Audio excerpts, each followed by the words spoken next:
Hi, everybody. Hi, everybody. It's me, Auntie Jubilee. I'm back. I've been working hard behind the scenes, making all kinds of movies. Matter of fact, I'm still working on one for Christmas. Hopefully, I'll get the boys done in time for Christmas. I had to cram a lot of things together to make sure I got the Thanksgiving one out. I hope all my fans got to see big stuffing. Plus, I made one about the Mandelbrot Set. I found that out on YouTube. As I was looking at one of my videos, I stumbled across it, and it was exciting. And it was so exciting that I just had to make a movie on it. So, Man About Jubilee, I have another new thing. I made two new movies during that time. I mean, I'm glad that I did have discovered that because my last video was kind of sad. Of course, the passing of my dog. It was a little hard to get over for a little bit, but I kept my mind not dwelling on the sad, to dwell my mind on the happy. And the Lord has given me this manabot thing that I discovered on YouTube, and it really got me excited to make it a movie. Let me show you what I'm talking about. For those that don't know anything about the Mandelbrot Set, this is a drawing of it. I sketched this out. I was studying notes and making notes of all kinds of videos on this thing. How exciting. And you know what? I had to make a cartoon with all the information I got on this. And thanks, a big shout out to Matt's Town for that wonderful video that he made called Journey, Journey into Infinity, a fractal zoom into the Mandelbrot Set, which goes on and on and on, and it's this amazing thing. It got me like, and it goes on for eternity, just like the Lord, the eternal Lord. He's on. It's like infinity. It's all how the numbers are. It's so exciting. When you see the cartoon, you'll see all the wonders. And I give a big shout out to Matt's Town here for allowing me to use his video in the background of that movie. And it was exciting. And then, of course, also another shout out to Epic Music, I think is the music soundtrack that was in the back of it. Epic Sound? Yeah, Epic Sound Music, which let me do the two. And I found out the name of the artist that did all the beautiful songs in the background, but I didn't use all of them, but I used a few of them, and then I made songs with that rhythm in the cartoon. And his name is Thomas Skylerberg. I hope I'm pronouncing his name right, but I'm going to give you a big shout out for that wonderful music that was in back of Matt's Town wonderful Mandelbrot Set. And I thank you guys for allowing me to do that. For that cartoon's beauty is because of your help. And of course, the help of the Lord, who's given us all the talent to do those things. And for Mandelbrot to be able to discover this fantastic thing. See, Mandelbrot is the one who discovered it. That's why it's called the Mandelbrot Set. It has to do with the number pile. The positive, the negative numbers, and the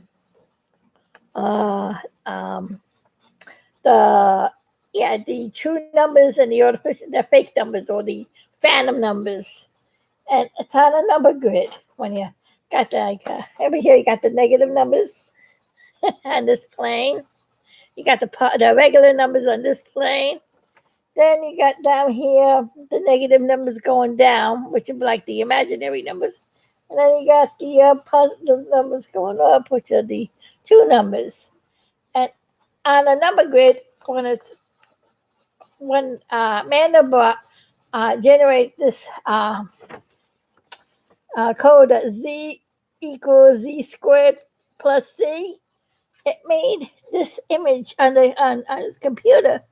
And then when you zoomed into parts of this image, like I say, when over here, this is like the Valley of the Elephants, which is a beautiful place. It would go on and on and on. Even one of these little strands, see on bulb number 3, It would have 3 strands. And if you go into these strands, you'll find baby ones of these. Or if you go into the tail over here, these dots are, there's another set. And you can journey into that. And then you can journey into another one. It just goes on for infinity. You can just keep going on and on and on. It is an awesome thing. Check it out on YouTube. You will love it. Check out Matt's Town. It's exciting. You see, numbers are the way God thinks. The numbers were here way before us humans were. We are concept of numbers. It was the creation of the Lord. Yeah, I've been really working hard on making movies and studying all that. It did cheer me up to do that. And I thank the Lord for that. And that's what I'm thankful for. And I'm sure all of you had a wonderful Thanksgiving. I see some fans have just come up. I know, guys, you missed me. Let me see. Snoopy, how you doing? Hey, hello. I wish I could pronounce your stage name. Hazo. Oh my God, everything is. Hold on, I gotta look close. I'm sorry. Trying to read something up online.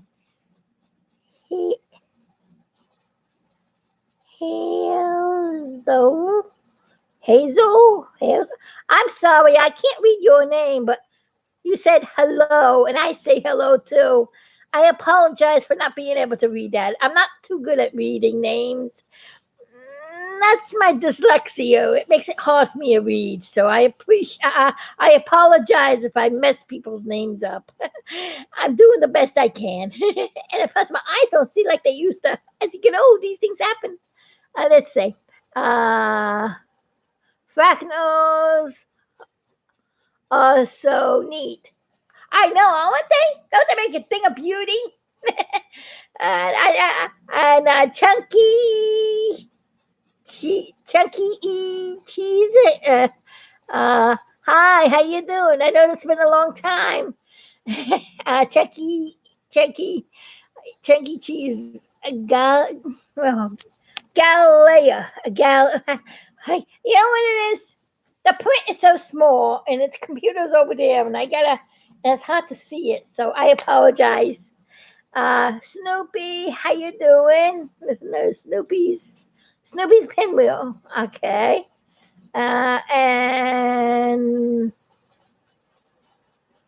Idol. YouTube showed me this stream, but you're lovely. Oh, that's so nice. Thank you for that's so sweet of you. I'm sorry I can't pronounce your name, but thank you. Thank you for the great compliment. It's fine. Don't worry about it. I couldn't pronounce your name. Yeah. I'm sorry. Can I call you Hazel? Because there's any way I can pronounce it. And then Snoopy Pinwheel. I'm doing great. I am watching the original Home Alone. Oh, you saw the original? Yeah. Ain't that funny? That's a very funny movie. You know, I wish they would still make fun movies like that. Nice, clean movies that were fun. Some of the movies they make today, oh yeah, who wants to see them, right? Well, I want to show you some of the stuff I've been doing behind the scenes. I know I've been a long way. When you lose a little puppy of your part of your members of your family, plus not only did I lose the dog that I had to say goodbye to that same week, three of my friends at church died because of that silly corona thing. And one of them I was close to, so that also made me but then when I found out about this Rocknoll thing, it helped cheer me up. Now I know my last movies I made I made Horsing Around, and another one. You remember? Here's some pictures I did of my Apollo 13 astronauts. I did The Hazy Journey. I did Horsing Around. I mean, these astronauts have been made. I made some more movies. That's why you haven't seen me. I've been working on more movies than my astronaut boys. I want to show you a still from one of my movies. I'm going to show you what I've been doing. You remember the movie Horsing Around? How many of you saw my cartoon Horsing Around? Let's see, somebody else. Yay! Hi, hooray! Orange, yeah. How you doing? I miss all of you. I know I haven't been around. I like everybody. Oh, I have any. Let's see. Here we go. I had to find a picture I was looking for. How many of you saw this funny movie?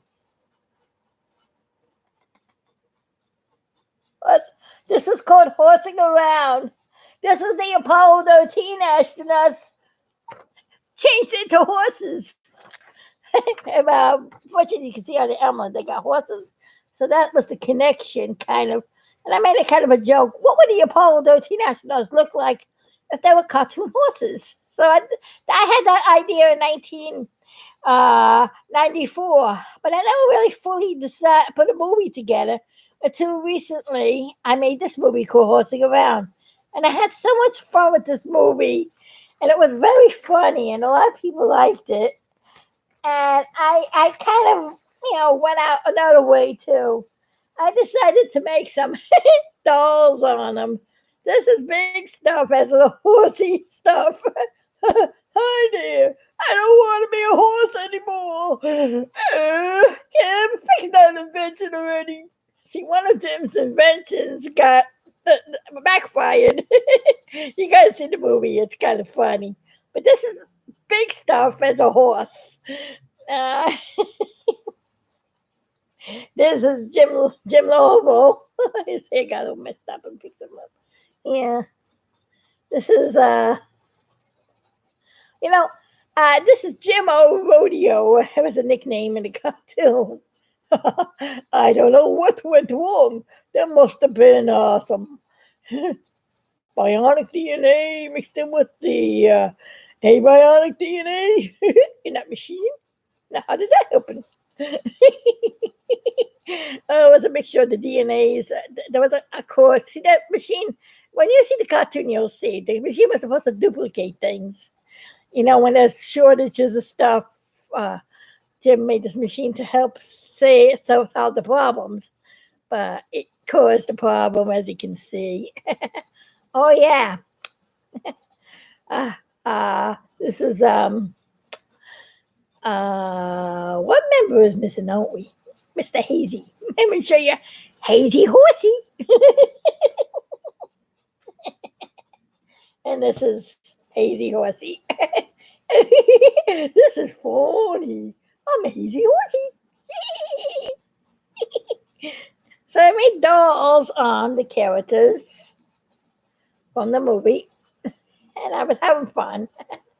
Thinking about seeing how I can produce toys and make items and promotional things. It takes a lot of work to do that and a lot of money, which I don't really have.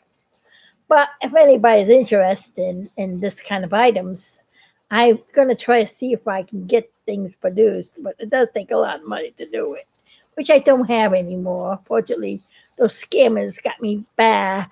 It's been very hard, But I just keep going on because I know the Lord's got better things, but I'm trying to show you how the dolls and just try to get everybody in the image. As you can see. I just tried to get them, see how they are in the cartoon and how I make the dolls.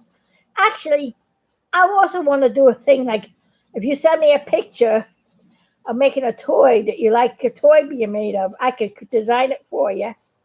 I just wanted to show you I'm a plush toy designer also. And I could design any drawing or anything as a toy. And I was thinking about doing something like that too. But the thing is to get addresses and to send things out and to have, I need other people to help me with that part. So that's why I haven't done that. But that's what I would like to do in the future if I can. And I don't know how many people be interested in that. I gotta go check to see. A lot of more people wrote some comments as I was talking. Let's see, did I miss anything? It's very hard to see. Hello. Long no see. In fact, there's a honey. Yeah, okay. I'm trying to see where I if anybody did. Uh, YouTube showed me this stream, but but you're lovely. Thank you. That was a great compliment. Thank you. IO, IO audio. IO. You know, like the plant IO. It's a plant Jupiter. I'm just being silly. I was a joke. I didn't want my big stuff cartoon stories, but I never did an animation. I was just goofing around. Because in one of my movies, my old movies, I kept dropping the moon IO on top of Biggie's head. Because there was a movie of alignment when they it was part of the alignment movie. The movie was called Impact. I did a live video of me showing it on a TV or on a computer, showing it live. The reason why I had to do it that way because it was done on videotapes. The technology has changed, and I don't have a certain device to stream a videotape onto the computer. The other computer I had that used to transfer the videos into digital died, and I need to get a newer computer. Plus, on those videos, I have to edit them out. There were some songs I used in the background that are copyrighted, and I don't want to get copyrighted infringed when I show that. So I would have to change parts of the movie around so I can premiere. So I never got around to doing that because of the computer that died. So eventually, when I get it done, I will upload those older movies that I made way back in the 80s. That was first one was called Impact. No. The first one was called Alignment. You ever remember the time when they said all the planets were lining up? I think this was in 95 or 94. No, was 94? No, it wasn't 94. I think it was 80. Yeah, it was 80. It was 85, I think it was. In 1985 is when I started doing that. Because I was still in college when this was happening. And they said all the planets are lining up in a direct line, and the gravity pull is going to pull us into the sun. That was one of those doomsday things that they were going on. And I would say, that's silly. That's not going to happen. So I made a movie on what would happen if that really did happen, and if the cosmos went out of whack like that. And that's where that movie came in, called The Alignment. Then a few years later, I decided I had my fiance Barry, who passed away unfortunately in 98. I was supposed to get married to him, but he's the one who liked my big stuff cartoons, and he liked that movie. That was the very first movie I animated on Big Stuff in 1981. Yeah, it had to be before 1980. That's right. It was 1981 that alignment with the planets. It wasn't until 85 when I made it into a longer movie. I added to it, and he liked it a lot, so I made it into a movie. It's an old movie I did on movie film that time. And then I had video animation, so all my original movies were done on videotape, animated with video, and it was edited through videotape to the videotape. And I made that movie that way. Unfortunately, the soundtrack and the mount movement's not as perfect as the ones I'm doing now. These ones that I'm doing now on the computer are coming out sensational. I mean, they really are. I'm finally making the series. When I was a kid, 11 years old, and I liked Apollo 13 a lot. And really, when I got this original picture, if everybody knows, this is the picture that started the whole thing. I went to a dentist, and my friend, the dentist, gave me this because I needed a picture of the extras. Because I said, I want to make a cartoon on these guys, but I don't have a picture of them. And, the world didn't care about Apollo 13, but I always was into astronauts, and I wanted, to make a cartoon on them. Nobody wanted to talk about Apollo because I thought it was a failure and everything. To me, it was an exciting adventure. Matter of fact, I found Apollo 13 more exciting than the original Moonland. The original Moonland. And you know why? Because this was something unexpected. And this is something that showed the test of fate and showed the love of the world uniting together for the sanctity of life. I didn't know later on that that was going to be significant. I was only 11 years old at that time. And I started making the stories up of the Apollo 13 astronauts. And I liked it so much. It was so funny. You see, these astronauts were very funny. Jim Lovell was the funny one. And I liked their humor. That's what I remembered a lot. They were so funny. Even in the time of danger, when I thought they were going to be the last days to live, Jim Lovell, Fred Hayes, and Jack Swagger in real life, not the stupid movie they made of them, that personality of the astronauts in that stupid movie that they put out called Apollo 13, the personalities are like this. The movie, I have to say, thumbs up with the special effects and the music. And the way they did mission control and everything, and how they got some of the facts right. Some facts wrong, too, but most of them might. The first half an hour of the movie was pure Hollywood. It didn't really happen. The parties in the house that Jim Lovell had, and Jack Swagger getting drunk and going out with the girls. All that junk is Hollywood. That wasn't real. That's what made the movie a little. And astronauts will not go out, drink, do that before they go on a moon mission. We all know that. That's Hollywood, You know what? I saw the real Jim Lovell in person. For those who don't know that. And I gave him a copy of my movie called Apollo 13, The Legacy Lives On. Now, this is what the funniest thing is.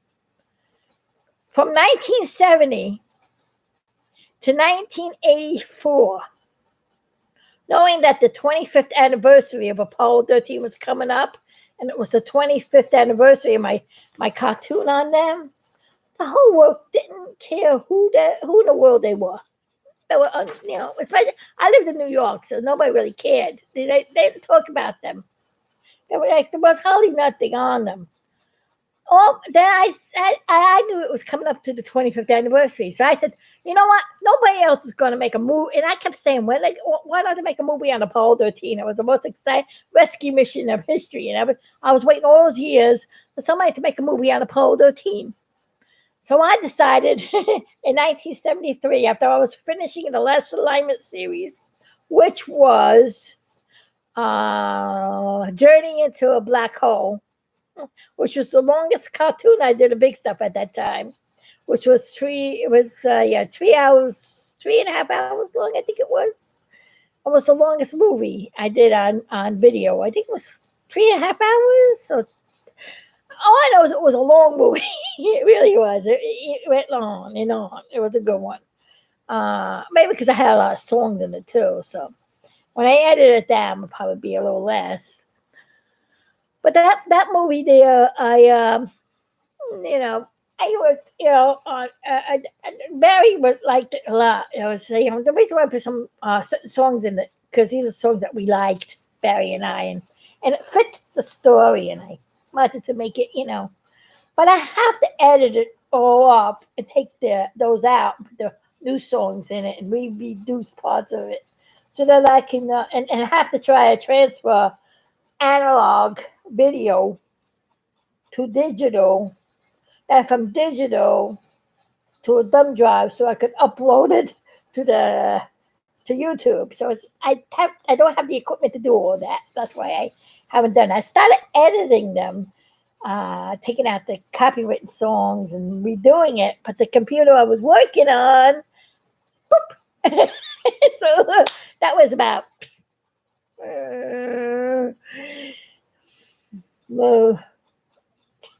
maybe about 12 years ago. I started doing that. No, not 12 years ago. That wasn't 12 years ago. That had to be. I was editing them so I can make DVDs of them that I can put them in my show.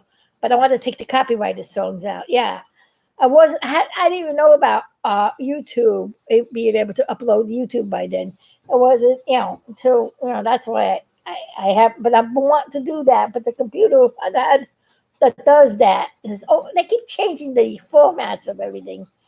And doesn't that drive everybody crazy when I keep changing things? It's fine, don't worry about it. I'm trying to see. So I just saw somebody write something. Hold on. I saw that move. Okay, I'm trying to do my talking and trying to keep up with you guys. Yeah.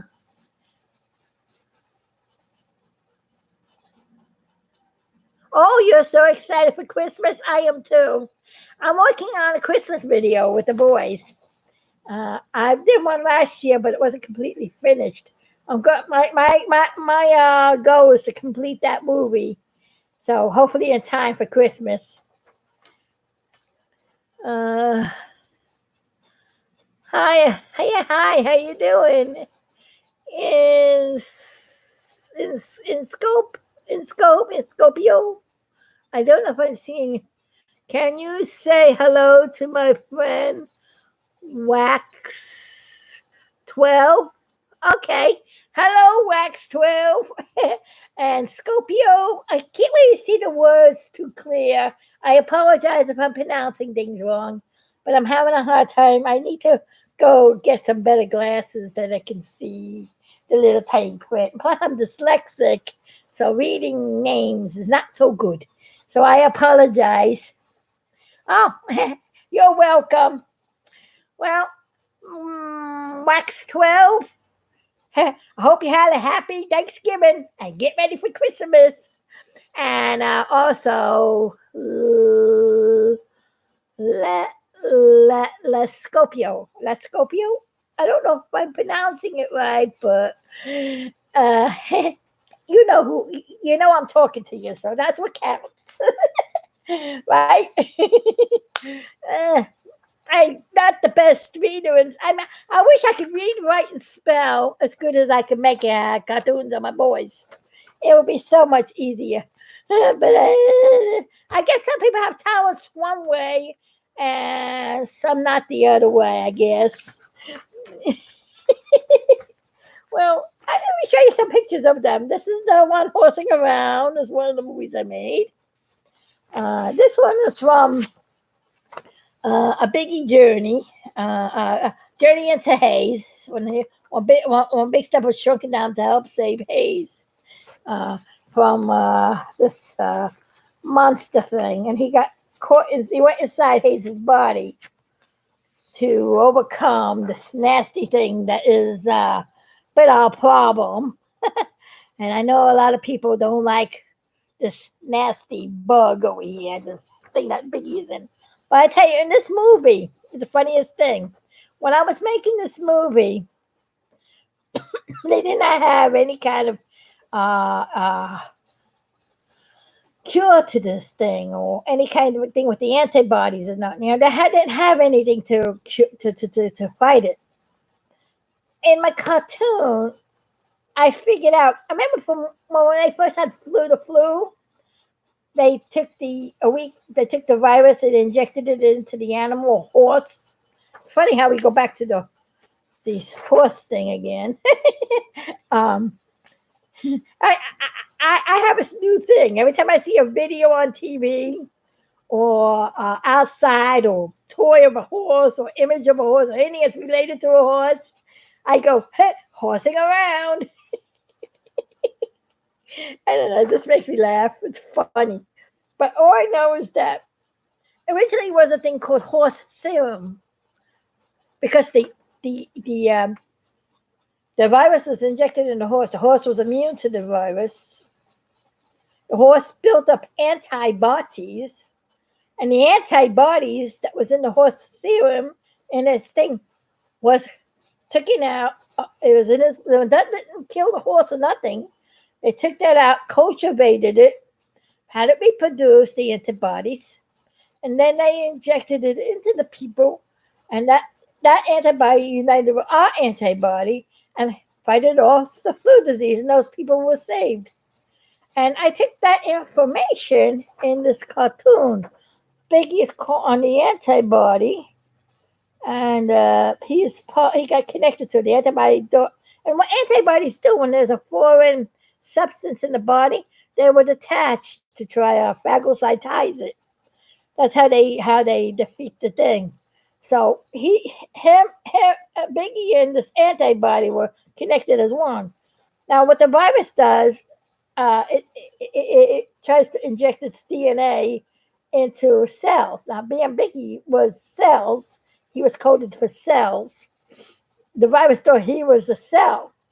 So, as the virus injected its DNA into this to try to multiply itself, it got caught into the antibody and into him. But it killed him because he had the antibody and he was small, so it couldn't bother him. But what happened is that the cell, the virus's DNA and that DNA mixed up together. Instead of the virus replicating itself, it started replicating anti-biggies. So it started making antibodies in the shape of big stuff. And you'll see it. The cartoon's kind of funny. But I did that as a symbolicness of how the antibodies work. And it's funny. That's what they came up with in the beginning to do it. And this is the first movie I did on the 3D animation. What makes stuff wound up in a world called the Unseen World, a world of wonders and a world of science. Yeah, and Spidey the Fish is one of my old cartoons with big stuff from the 70s. And Super Frog is actually the oldest animal cartoon character. He was from 1966. Well, he is the oldest cartoon character that in my cartoons that's animated. Plus, I wanted to do videos with some of my older cartoons. In the movie that I made, the recent one, there's a little scene where there was some of my older cartoons in there. When they in the Mandelbrot land, the fractals. How many of you saw the Thanksgiving Day special that I made, that I put up? This scene here is from Swacket. This one, little embryo, little stinker over here. But Swacket and put it on his jacket. You get Swacket on his jacket on Jack. And everybody kept swacking Jack's back. They made it because he made fun of his name because his name is Swaggered. So Embryo thought it was Swacket. And he keeps and Big Stuff says, "My name is Swaggered, not Swacket. Swacket, Swacket." That was an old story from way back in the 70s. That was one of the old stories. I just funny animated it. Spidey the Fish and the Unseen World is also an old story. We animated that land. Hi. Can I say hi to yeah, I did that already. I'm trying to read. I love the animations. Oh, you love the animatronics. Okay. Thank you. I'm going to try when I get, let me show you an animatronic I did. I don't know if many of you remember this guy. Let me see. I made cartoons on Bobby Sherman too in the beginning with Armstrong cartoon and a big stuff. I had a show with Bobby Sherman and the astronauts, where Bobby Sherman, Armstrong, and Big Stuff put together with a story. And Bobby Sherman also was in the 1970s. I don't know if a lot of people know him. How many of you out there know Bobby Sherman? Oh, you like the Froggy? Yeah, that's Super Frog. He's from 1966. I created him. God bless NASA. Yeah. You love Apollo too? Okay. I guess you're a good fan of it. Do you like the Apollo cartoons? Yeah. Let me show you a funny animatronic I made on Bobby Sherman. I had this old broken down Easter rabbit toy that I got from a garage sale. And it was all messed up and it had its long neck and it was broken. And I said, I put it aside. I got it for 25 cents. I actually bought it because I wanted the animation on it. And I figured maybe one day I could make something out of it. Well, the one day to make something out of it, I took it apart and made it into something special. Now, a long time ago in 1980, I was working on making dolls on all my cartoon characters and statues. I was working in a ceramic studio. So I made a mold of Bobby Sherman, and I had this head waiting around to make a doll. Now this is an actual takeoff of one of his actual outfits he wore on a TV special he had, and this is an animatronic that I made of Bobby Sherman. But unfortunately, this is not Bobby Sherman's song. This is a song for the YouTube people. A song from a toy. It was a toy rabbit that I put on him, and I figured it was around Easter time, and it worked perfect for what I wanted. But let me show you what it does. Are you ready to see this guy dance? It's funny. Let me see if he works now. All right, Bobby, you're on. Come on, all you buddies, clap your hands. Come on, let's wiggle again, like we did last picture. Yeah, let's jiggle again, like we did last year. Ain't that funny? I don't want to play too much of it because I don't want the YouTube to think that I'm playing a copyrighted song. It's from a toy that I had, and they make goofy songs for those toys. So that's what it was. So that's what I did. I collect broken toys, animated toys, so I get motors and everything out of them. You know, that's the cheapest way to make an animatronic. You know, for those that want to build animatronics, just go out, go garage sale, buy toys that have animation. Even if the toy is not working, for 25 cents, you can't go wrong. Might as well use the mechanical. I mean, that's the cheapest way to buy mechanical parts to make something. That's what I did, and it worked. You just have to have, talent and brains, and ask the Lord for that wisdom, and you can do it. All things are possible for those who love the Lord. If you got a will to want to do something, you can do all things. We are capable to do anything wrong. That as long as we are devoted to it and put our effort in it, you could do. The Lord gives you the knowledge. Just ask the Lord to give you the wisdom, and He does. He gives me the knowledge on how I make animated cartoons and stuff, and how I did animatronics. And I have to thank YouTube too, because a lot of people on YouTube show how to make animatronics also. And I do have a 5 to 6 part series on how I made my rocket fire explosion animatronics. Or if you like, I show you how you can make those things yourself. It's very easy once you follow my steps. Now, at that time, I had to animate myself as a cartoon because the computer that I was doing it on, the microphone for some strange reason, because I couldn't do it live and show you like I'm doing now. I wish I had this to do then. The sound quality was like, and you couldn't hear nothing. So I didn't pay to do anything for a while because I needed to. The funniest thing, but that same computer I'm able to do the cartoons on. It records perfectly through the animation program. But with the external mic or the internal mic, like I'm talking to you now, it don't work. It goes. I don't know. Technology. What are you gonna do with it?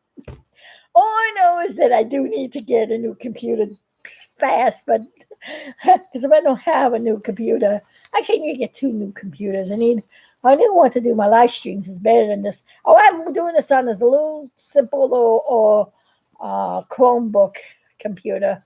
And thanks to this little Chromebook computer, I'm able to do this and go on the internet. Now, of course, the computer I use for animation is not connected to the internet because when you're doing a movie, you don't want to interfere because when you're in the middle, one time I was rendering something, I was online, I had it connected to the line. It would update right in the middle of my rendering. and ruin all my work. And I went, nope, you're not gonna do. And I just don't go do. When I do an animation, I just dedicate that computer to the movies because uh, I already have to work the movies on. So, and I use this one for going online. One day when I get some money up, yeah, the money I lost was supposed to get all that stuff, but I thought I was getting to get my air conditioner up. It was hard last year, but this year was even harder because I having money. It's hard, but you know what? I don't let it get me down. The Lord's good. He will provide, and I will get back what the locusts have stolen. So I'm not gonna let that get in my way. All right, boys, we're gonna blast off no matter what. If they can get back between Earth and Moon, I think I can recuperate and get home safe. I am sure I can get back and get home safe. And talking about solicitors, I've been getting all these crazy phone calls of solicitors. See what I mean? People trying to sell properties, sell gifts. That's how I got scammed. And if they don't talk, I don't pick up. All day long. How many of you get these stinking solicitors? Beware. Beware solicitors, especially when they say you have bought something on Amazon. If you did not buy this purchase, you were charged with $399. If you didn't make this purchase, please call us back. Yeah, so you can give them your information and then they get you. Yeah, don't do it. You know you did not purchase something, and you know it was a scam. Also, these other things too, like whatever you get from Macy's. Click on here, you get a 15% discount card or so. Be careful because there's a lot of scammers out there, and I don't want anybody to get scammed. You just have to be alert and be smart. And if they call you and beg you for if they ask you for your name and your ID numbers, and don't give anything. Just say I'm not interested. If they keep hopping on it, just hang up. I know better. I have a new policy. No talkie. No picky uppy.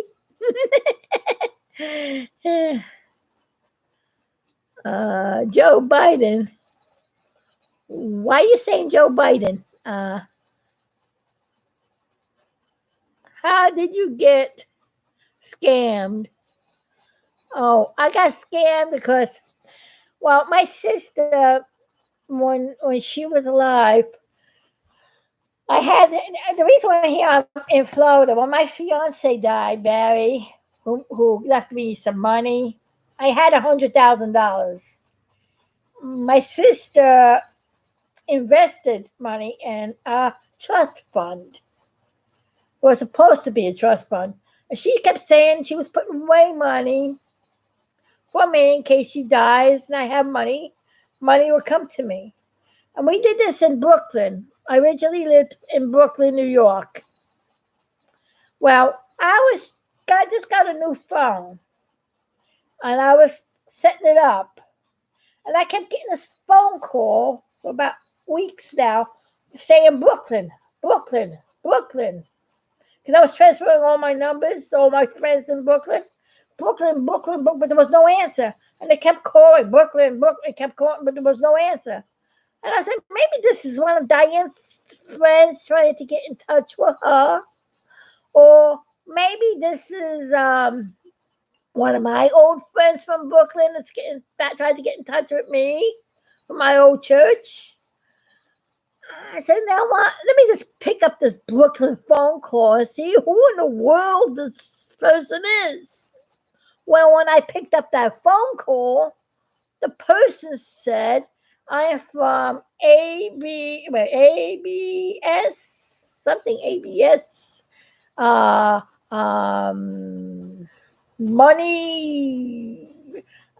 funds, something, I don't know what, it was some kind of investments, ABS, I think it's ABS investments, something like that.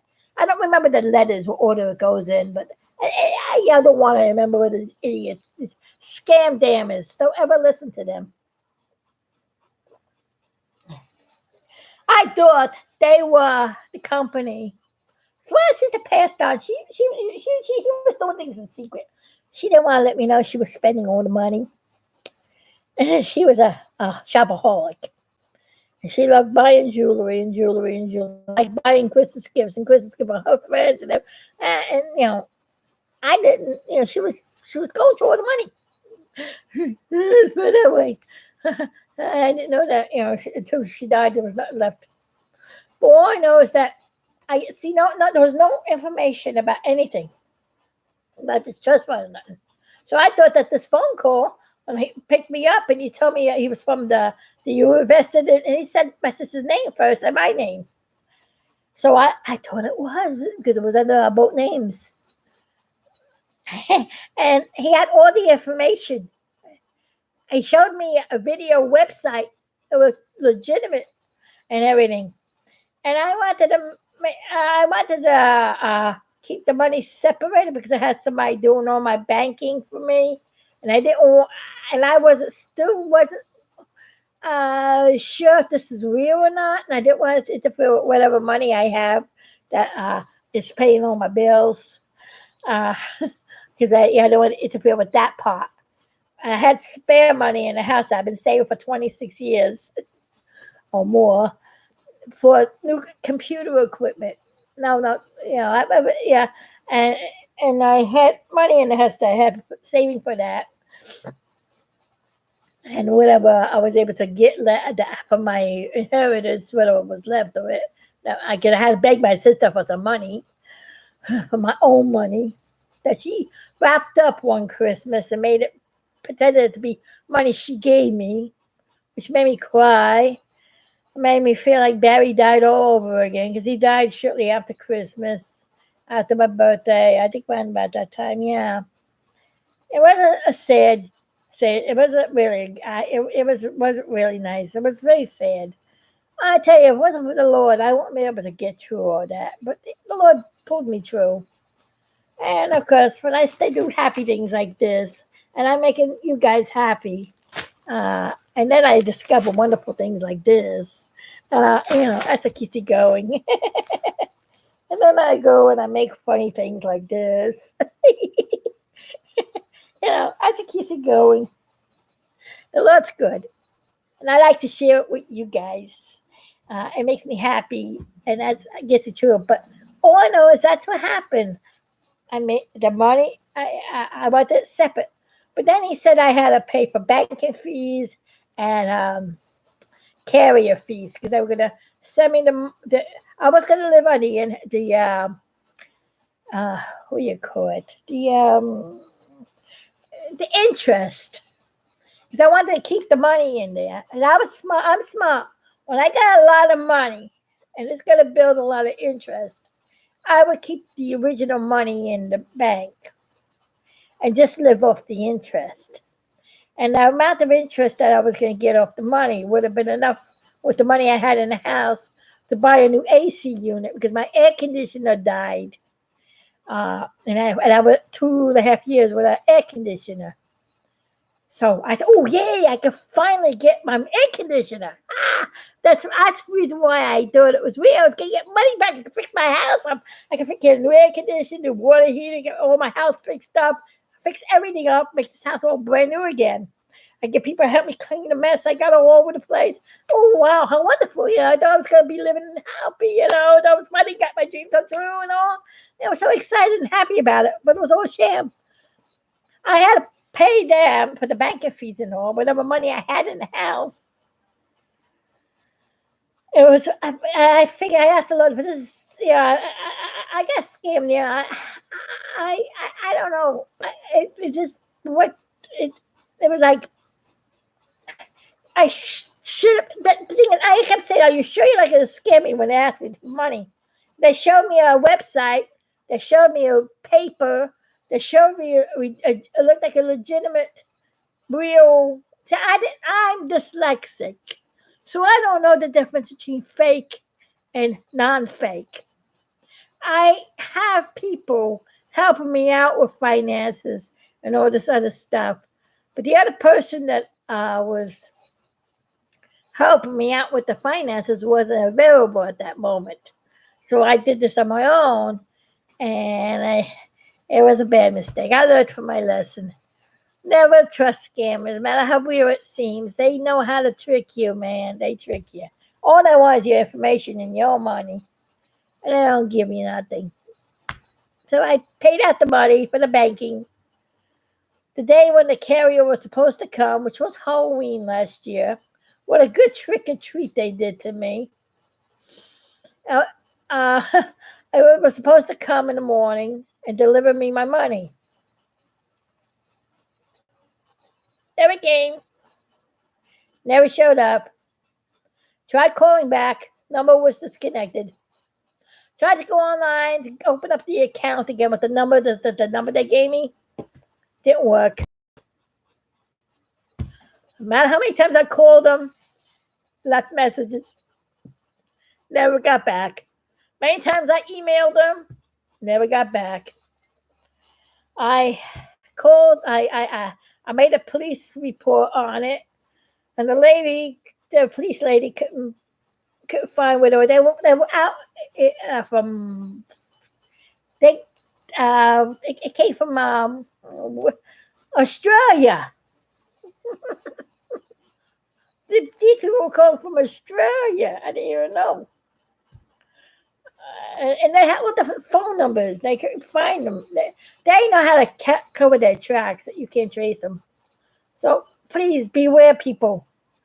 Be very careful this holiday season and don't get scammed, because those scammers are very smart. They can really do you in. So that's just some good advice that I wanted to leave with you guys, especially now that the holidays are here. Uh, you know, Fortunately, it's not too fun for me because I don't have no money to go do anything. Uh, that's why I haven't done any animatronic stuff or anything, because I haven't had money to buy stuff. I gotta get some latex rubber. I gotta get some motors, that kind of stuff. I need a new computer, which is more important. Plus, my TV went poof. So I can't show my movies on the big screen TV. I look at my little computers and the old TV I got in the other room. One day I'll get the money up I need to get all the stuff I need and get this house in order and fix everything up and make everything beautiful. Until then, I'm enjoying my life. I'm not going to dwell on the sadness. I always look at the happy stuff. The good stuff. Big stuff over here. My boys. I got good company, right? I'm in good company. I got the Lord, and I got my boys. So I'm happy. And I got you guys. You two people. My family, my YouTube family. I know I should have came on sooner, but I was too busy making movies.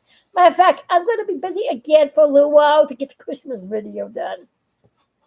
And then I'm going to try after that. And then I have a lot of work to get done in my house. As you can see, I'm going to turn around to show you what I got to go through. I had a flood also, and I had to empty a room out. I got half that room in my living room.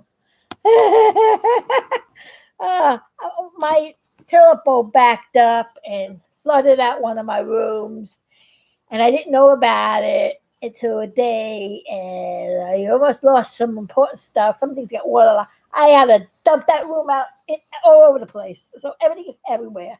I got boxes of records and things over there. I got videotapes in the other box. I got everything. I don't even know where everything is. It's driving me crazy. Then my back hurts so bad to bend down and stand. And then I fell a couple of times over some boxes. That's why you haven't seen me. I've been having a little trials and tribulations. Oh, yeah. But the Lord helped me through it, so I'm okay. I'm all right. What can I do, right?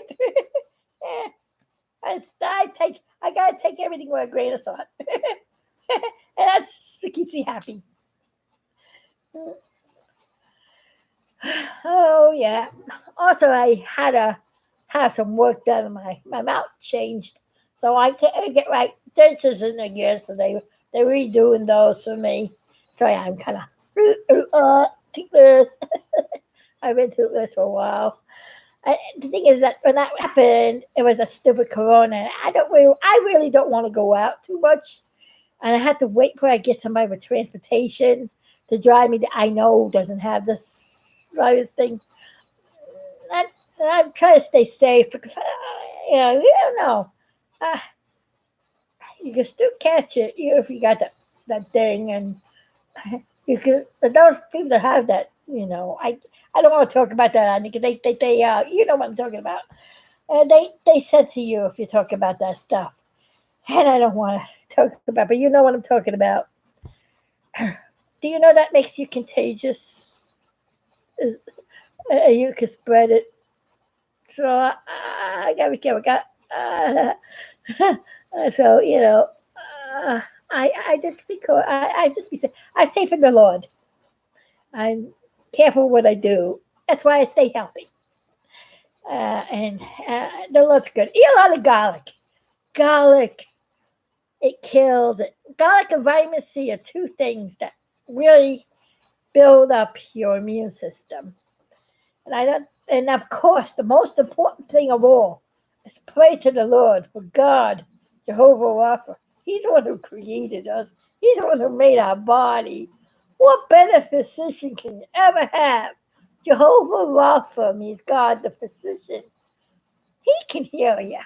Just have faith in the Lord. He healed everybody. That was one of his part of his main ministry. He went out and healed people. Plus, he gave the wisdom to people and how to make medicines to heal people. But today in the industry, people are try to make money off that stuff more than trying to heal people. It's really you gotta be smart. You gotta pray to the Lord everything you do. Mm. Needs to get a little. It happens when you talk a lot. So I'll be working on doing my Christmas video on my boys, right? Here we go. Is that better? Yeah, I think I can see a little better. Hold on. I'm sorry for the shaking around. We're in Mandelbrot land. Did you see Mandelbrot Jubilee with the fractals? Wasn't that a great movie? I think it's wonderful. Again, thank you. Thank you, Mattstown. You are the best. Matter of fact, I love your video, Matt. That video, Journey into Infinity, Manabot Factual Zoom on YouTube, Mattstown. So awesome. So awesome. Did when I sit down, when I'm cooking, I put that on. Or when I'm doing something at the table, I like to play it all the time. Actually, I play that thing over and over. I just love it. And I love at the very end, no matter how far you journey into a Mandelbrot set, you always wind up at the end. Actually, there is no end. You know why? There's never an end in the Mandelbrot. It is the Mandelbrot set goes out for infinity.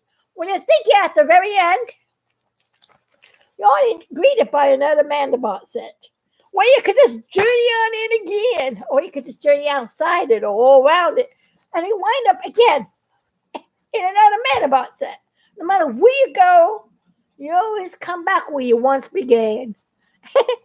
Kind of, it just zooms. It's like the wormhole, like different portals in space. That's why I said that this is part of the way God's divine design is. Actually, I think you'll get a better view of what it looks like. Ain't this the most funniest shape? I mean, who would think something like this could be so pretty and do such wonderful, beautiful? And the computer. See, you only have to program the computer to make the fancy. Just the number code and whatever color you want to associate each number. And I guess you could add whatever effect that the program. So when I get money up, I want to buy, when I get the new computer, I got to buy the software that does this. If anybody knows where is software that I can, that's if there's any free software out there that does the Mandelbrot set, I would love to play around with it. If I could get a hold of, just to try. I know my computer that I have I have another computer in the other room. I don't know how good it would render things, or this computer I got here. Mm, it's not the best render. I need really a real good computer. I'm not sure to do it, but this to be able to just go not as deep as Mattstown does it, but just to go in, just to play around and explore it. I'll be happy. When I get money up, I like to get the real computer so I can really go through this thing. I want to search this thing out and see what else whatever else it could reveal. It's an exciting thing. This is what kept me going. After the loss of my friends and my doggy, I thought I was like, in this year, so a sad year, the separation with the corona, all that's been going on. If you drill on all that sad stuff, you will really be down. But I know, this is what happens. Everybody, this is a good word of advice.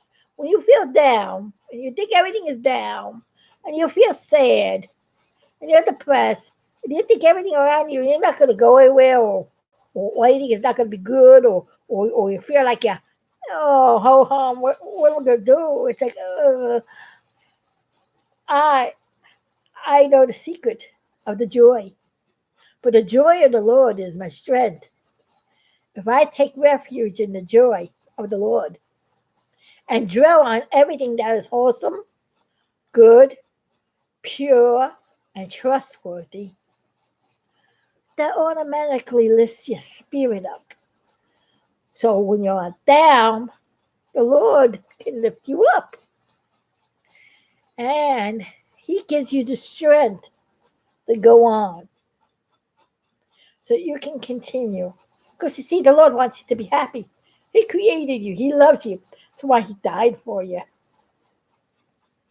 And what greater love is that a God laid down His life for His creation? Because all we are is His creation. Just like my big stuff and embryo cartoon is my creation. Picture, we are the creation. God is the artist, and I'm an artist. So God is the divine artist. He's the artist of me. And He gave me the ability to create so that I can use my creation to share the goodness of Him to you and to make you guys happy and to entertain. And that is the reason why I'm here. Ain't that wonderful? He also gave me the ability, the knowledge how to make things move. Like you like my animatronics and things that move around. Like I got these boys over here moving back and forth. And that silly Bobby Sherman doll that I made it dances. My rocket fire explosion dolls that you see on my videos. I have a whole bunch of wonderful stuff I create and do. The Lord's given me the talent to do some wonderful fun stuff. Let's see. Let's see. It's just scares me when I hear about scammers who take advantage of people who are more vulnerable. Yes, that does. The scammers take advantage of people.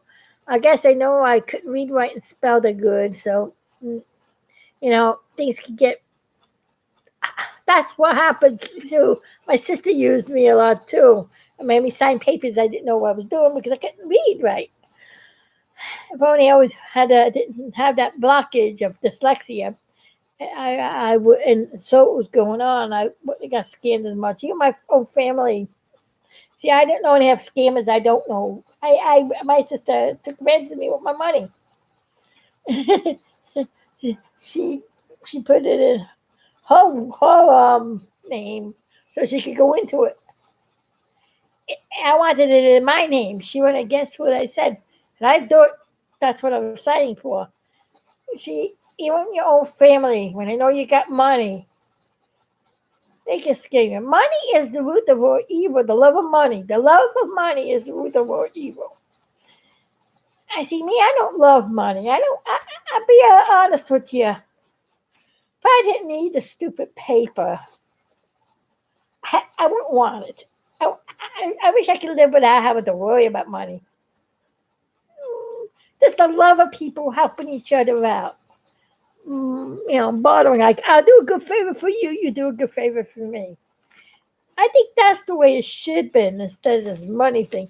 I think since they designed money, I think it caused greed, But in the beginning, people would help each other out. It was so much better. Hi, Snoopy. I see you're back. Hi.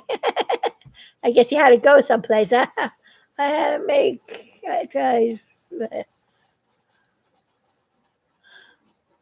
Me too. I try to think of happy things too. Yep, that's the way you do it. Happy things always keep you strong. Keeps you strong in the Lord. And me talking to you after such a long time makes me happy, because I'm basically by myself. My mom died of cancer. My father died of cancer. My sister died of cancer, leukemia, and all that kind of stuff. And I'm the only one left in my family.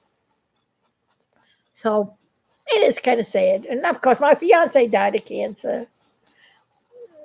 So, the what?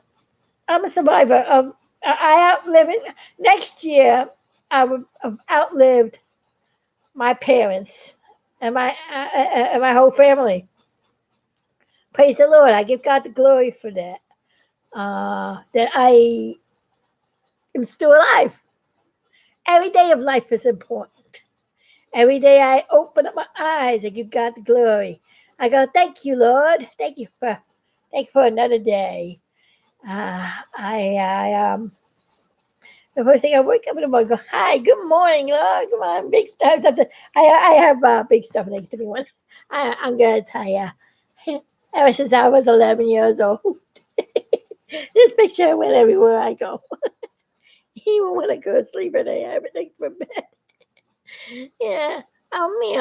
That's how I made a cartoon. I knew that one day, my dream of getting this cartoon that I made these boys out into all the world and to share it with people will come true.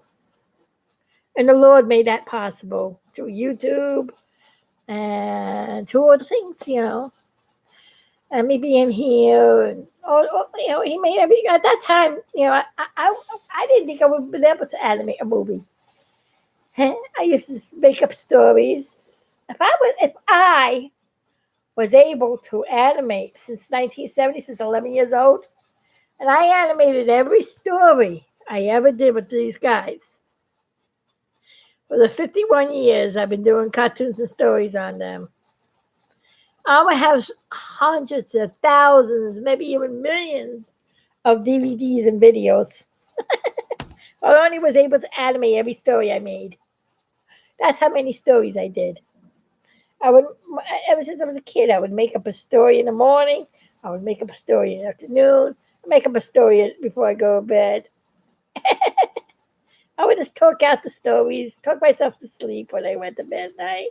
Or when I woke up in the morning, I would do a story. You know what? The Lord was listening to all that.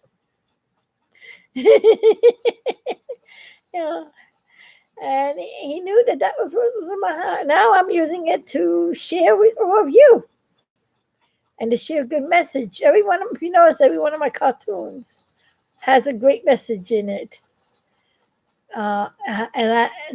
That's what I gain forward to, because that's a way of me giving back to the Lord what the Lord has given me, and so I could go out into all the world and share the good news.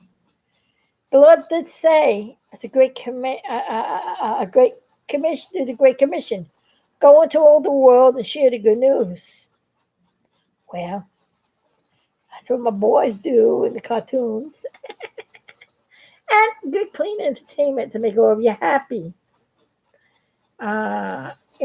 It's a way to balance out. Just look down on what says videos, and then you get all the parts. Don't try to find out. Why is my connection unavailable? Hi, guys. You see me?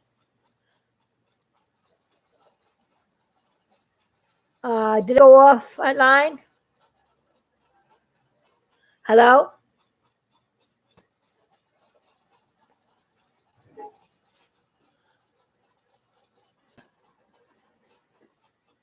Oh, okay. You're still there, right?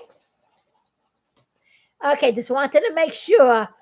Maybe there was a glitch, a power surge. That happens. Sometimes the electric, I don't know. There must have been some interference. How long did it go out? For a second? You didn't lose anything, right? Oh, besides Apollo 13. Wait. Besides Apollo 13, what is your favorite story? What is my favorite story? Let's see.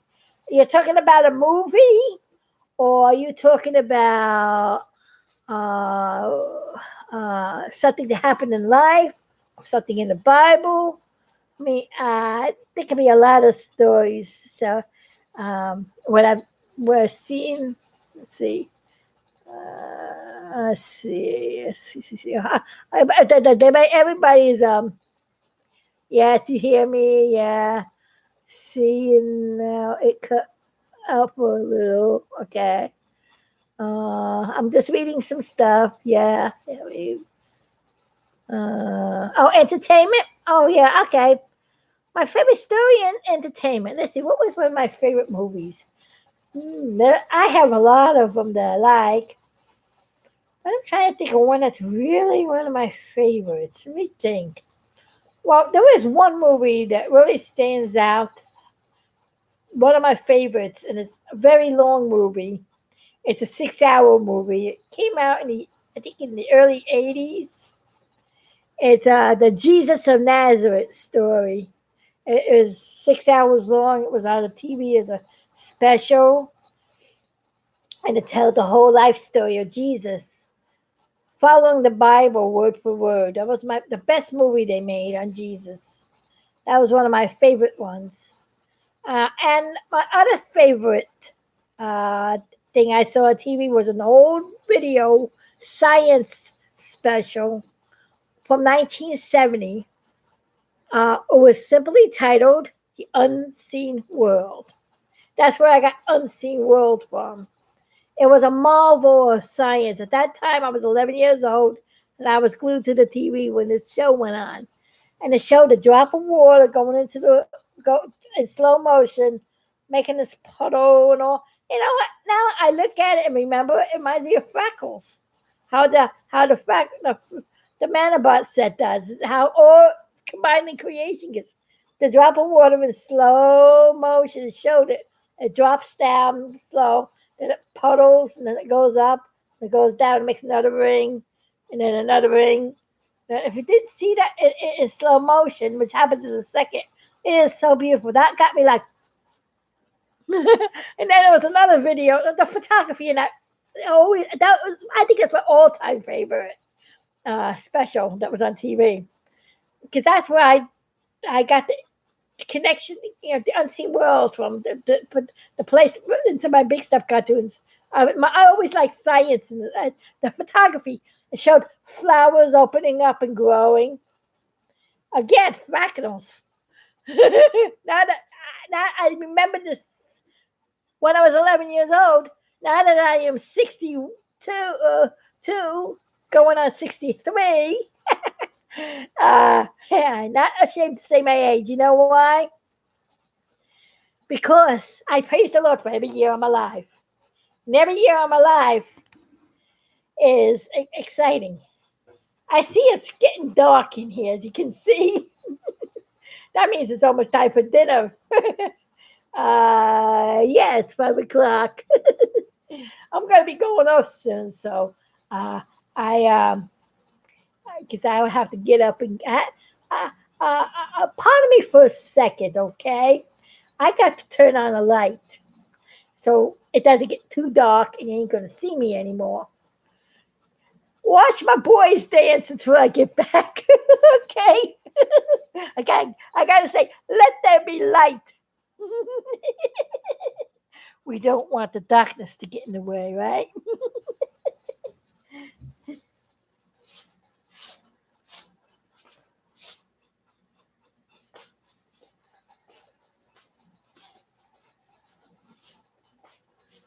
Let there be light.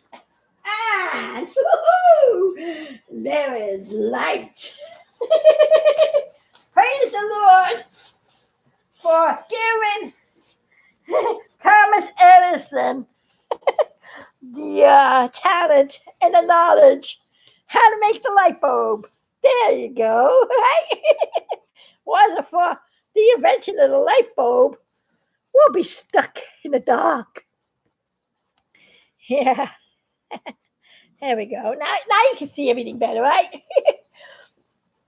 Excuse me. Laugh out loud. Yeah. That's funny, right? Yeah. I know it's getting close to dinner time. I'm sure everybody else wants to eat soon too. I got some more turkey, gobble, gobble to eat. And I don't know if you got a lot of gobble, gobble to eat left too, huh? Or if you don't have turkey, you're going to have the ham or something else you made. I know when you cook for Thanksgiving, you cook for Thanksgiving. Yeah, you got it. Yeah. But you know what? Turkey comes in good because you could. What I'm going to do is have to separate it all in different containers, make like little TV dinners, and then pop them in the freezer so they don't go bad. And then when I'm craving for turkey, I just pop it out, pop it in the microwave. I got my turkey. I do that all the time. So you don't have to eat it every single day till it goes away. This way you can eat what you want and then put the rest away. And then I have the bones. I make a nice, delicious turkey soup. And I like making some matzo balls. I'll probably make that tomorrow. Sounds tasty, doesn't it?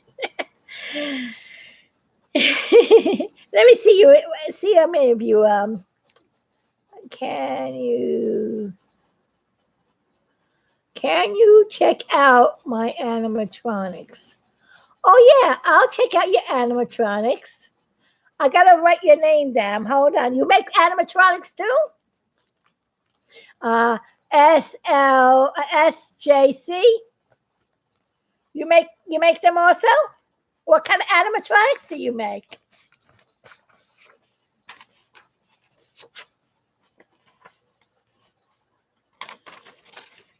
Entertainment Inc. What kind of animatronic? I gotta write you down. Your your email. Is it SJC Entertainment? That's what I have to look up.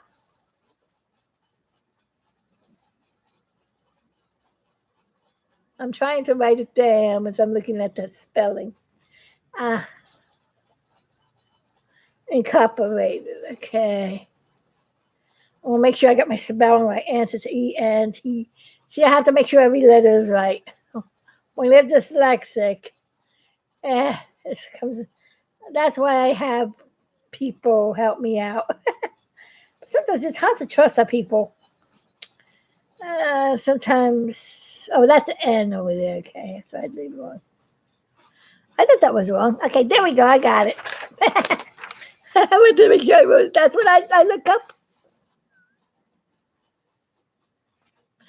Just want to make sure I have it right. Thanks, it means a lot. Okay, I gotta see what you do. What do you make? What kind of items do you make?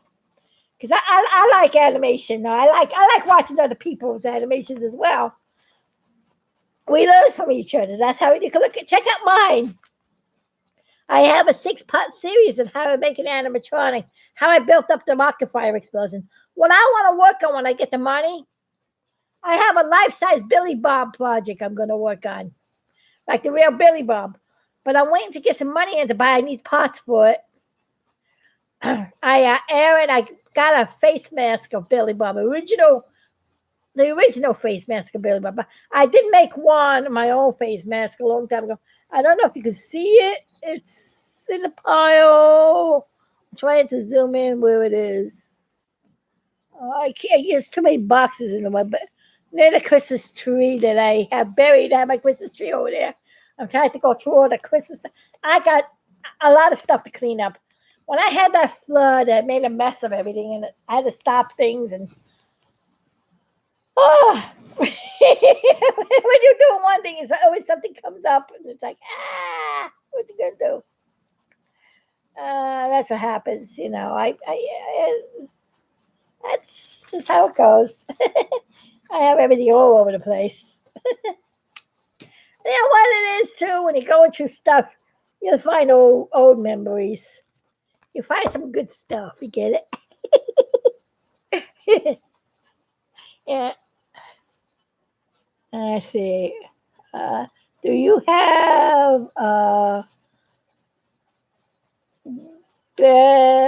dedication link where I can send money? Oh, I don't have any of that because I don't know how to do that. And I don't trust after what happened to me with monies. I'm very eerie of letting out my personal information because you have to let all your personal information out to do that kind of link thing. I'm trying to see if I can get somebody. You have to be careful too. I heard there's scams going on out there where you put your money to the GoFundMe things. A lot of those GoFundMes are scams. Talking about being scammed. Just be careful who you go funding, because some people duplicate. That's how I got tricked. They duplicate other people's emails, making a phony account, pretending to be somebody they're not. I've been getting some. I'm in touch with Sandy Patty, which is a gospel singer. I write to her. I'm on her Facebook page, and I talk to her and everything. When she's on the show alive, when she goes on live, then I started getting all these emails on Sandy Patty writing to me. And I thought I was writing to her. Found out they were scams trying to get information from me. Because they were asking questions that I know Sandy Patty would not ask. That's how I knew they were scams. See, they did not know that I know Sandy Patty. And I too, if I ever get something from Aaron, which is the guy who created Rocket Fire Explosion, and it doesn't sound like him, I know it's not him. So you got to be careful. They duplicate other people's files. And that's happened to one of my church friends. I got one from my friend Pat that I call up all the time and talk to. We're always in touch. And I said, "Got your Facebook. I wrote to you. Did you get it?" She said, "No, I'm not on Facebook anymore." But it's an active file. I keep getting messages from Pat, and then I'm saying, "Nah, you're not Pat. I'm not going to go for that. Get it? You're not Pat. I'm not going to go for that. Scammer, well, go away." So be careful. You don't know. So I have to try to get somebody I know who can do the money thing because I don't know how to do that. I would need to have a loyal, true friend that can help me out. So I'll let you know. That's very generous of you, very kind of you to do such nice thing. But I'm afraid to. You know what I mean?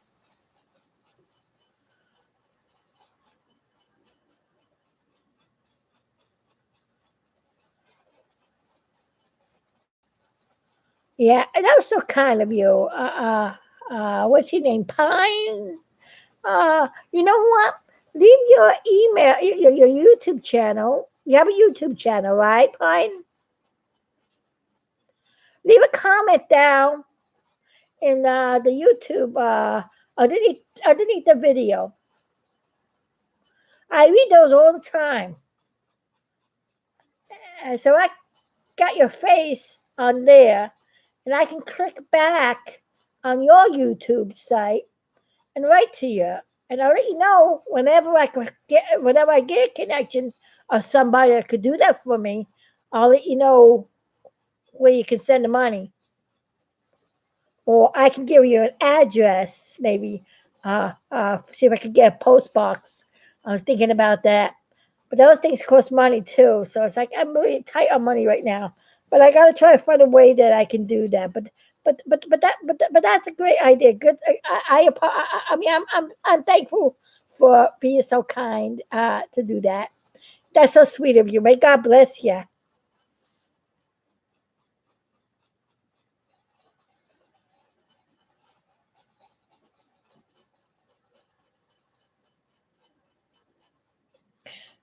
Thank you so much. Thank you, Pine. Uh, AC Entertainment. How do the astronauts in the background move? Are they servos or something else? Oh, these guys over here, they are those little tiny electric motors. You know the deer motors that you put the Christmas decorations? Well, these are those same kind of motors, but they're not encased in the encasement. It's just the motor itself. They encase those in encasements because a lot of those deer motors, they outside and to be weatherproof. But these are just regular small electric motors, like display motors. They're only about so big. You can get these kind of motors at a place called Robot Shop or Servo City.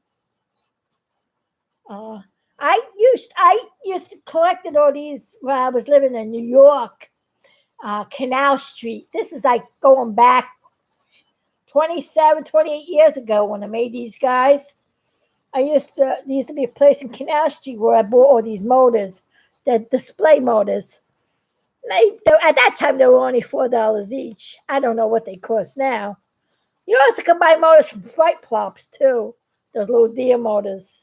They go for about $15, $20 now. Yeah, from $5 to $20. I know inflation. I don't know what they cost now. That was a couple years ago. They were that price, so I don't know what they are. They're probably $30 now. Check it out. See if you can find them. But that's what it is. It's a servo motor.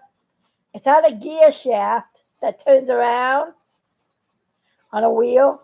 So as it's turning around, it's got an up and down movement going like that to a stick that's connected in the back. Like I say, from him, there's a rod going up and down. That makes his arm go up and down.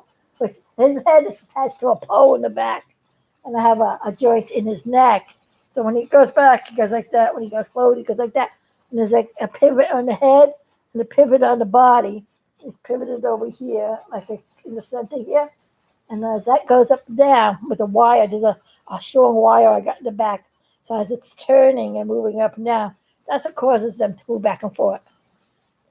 There's a video I have in my channel on how I made these. I show it, how to make anything animated.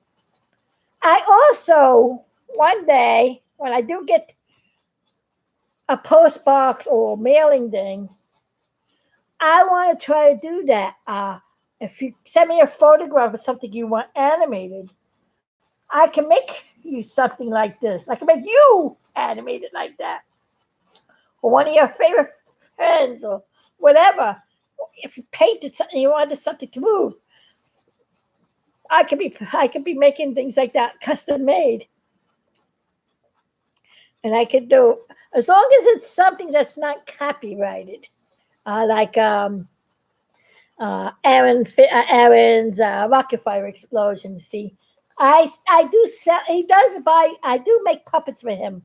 I have a thing that I make puppets, rocket fire explosion puppets for him. So if you want to buy any of my work, you just have to go to Aaron's page where he sells stuff, and you can buy things from him. But I can't sell the animatronics because they are very fragile. I've tried selling them, but somebody bought something and it broke on arrival because it was delicate. The mailman, they don't know how to, and he didn't know how to hold it where the delicate parts are. So he could have broke it too by trying to put it in the box a certain way. And that was so delicate. If you just touched the wrong way, it's not like you buy a toy from a store and just you can grab it anyway and it'll break. It's very fragile. So all it is plastic bottles and cardboard tubes. It's made out of recyclables. Is what I'm used to make these things. Because not this. So I have to design ones that are durable. When I can design one that does not break, then and if Eric says that he would sell it, because I couldn't. It was I lost all the money on that deal and it didn't work out. It's not if I can figure out how to make it. Yes, I make the oil puppets for Aaron. I make the oil puppets and I make the spiders. And I make puppets. I have Duke puppets. I make puppets on Billy Bob, and I make puppets on Beach Bear. I haven't made puppets on any of the others because I haven't made the molds yet, but I will make smaller size ones. I think I'm going to come out with that are hand puppets, puppet ones that are nice, like half body, and you could add rods to it, and you can puppet it. I'll be working on those. I got to let Aaron know if he wants those because I have see what it has to do is I gotta make a good price on them. Because I got to, and then he has to make the I think he gets half the profit of what the item is. See, if it costs me a certain amount of money to make the item, I gotta, make sure I get my what it costs me and what I want for it. Plus, he's got to get his what he wants because he's allowing me to do it, so I have to pay him for the copyright, and the copyright is usually half the income. So the price I get for it and the price that he gets for it is actually the price of the item. I don't think how we do that. All I know is it costs me actually more money to produce the project to sell it because not only do I have to pay for the supplies to make the item, I got to pay for the copyright. And if if my supplies and my copyright payment is more than my income, don't pay, especially with animatronics. It costs too much money to make it and to make a profit on it. Because that's all it's hard. I have to try to figure how I could price this because people don't want to pay a big price. That's why the price is high. It's a course of that. Copyrights, you know how that is. Because it's not my own copy, but if it's my own item, like big stuff, if I'm making things on my boys, different story. It won't be as expensive as if it was somebody else's copyright. But the thing is that I would not make things on other people's copyright unless I got the permission. You see, and I have I know the person knows me. Because like me, I wouldn't want nobody making money off my item without my knowledge. That's why I do that.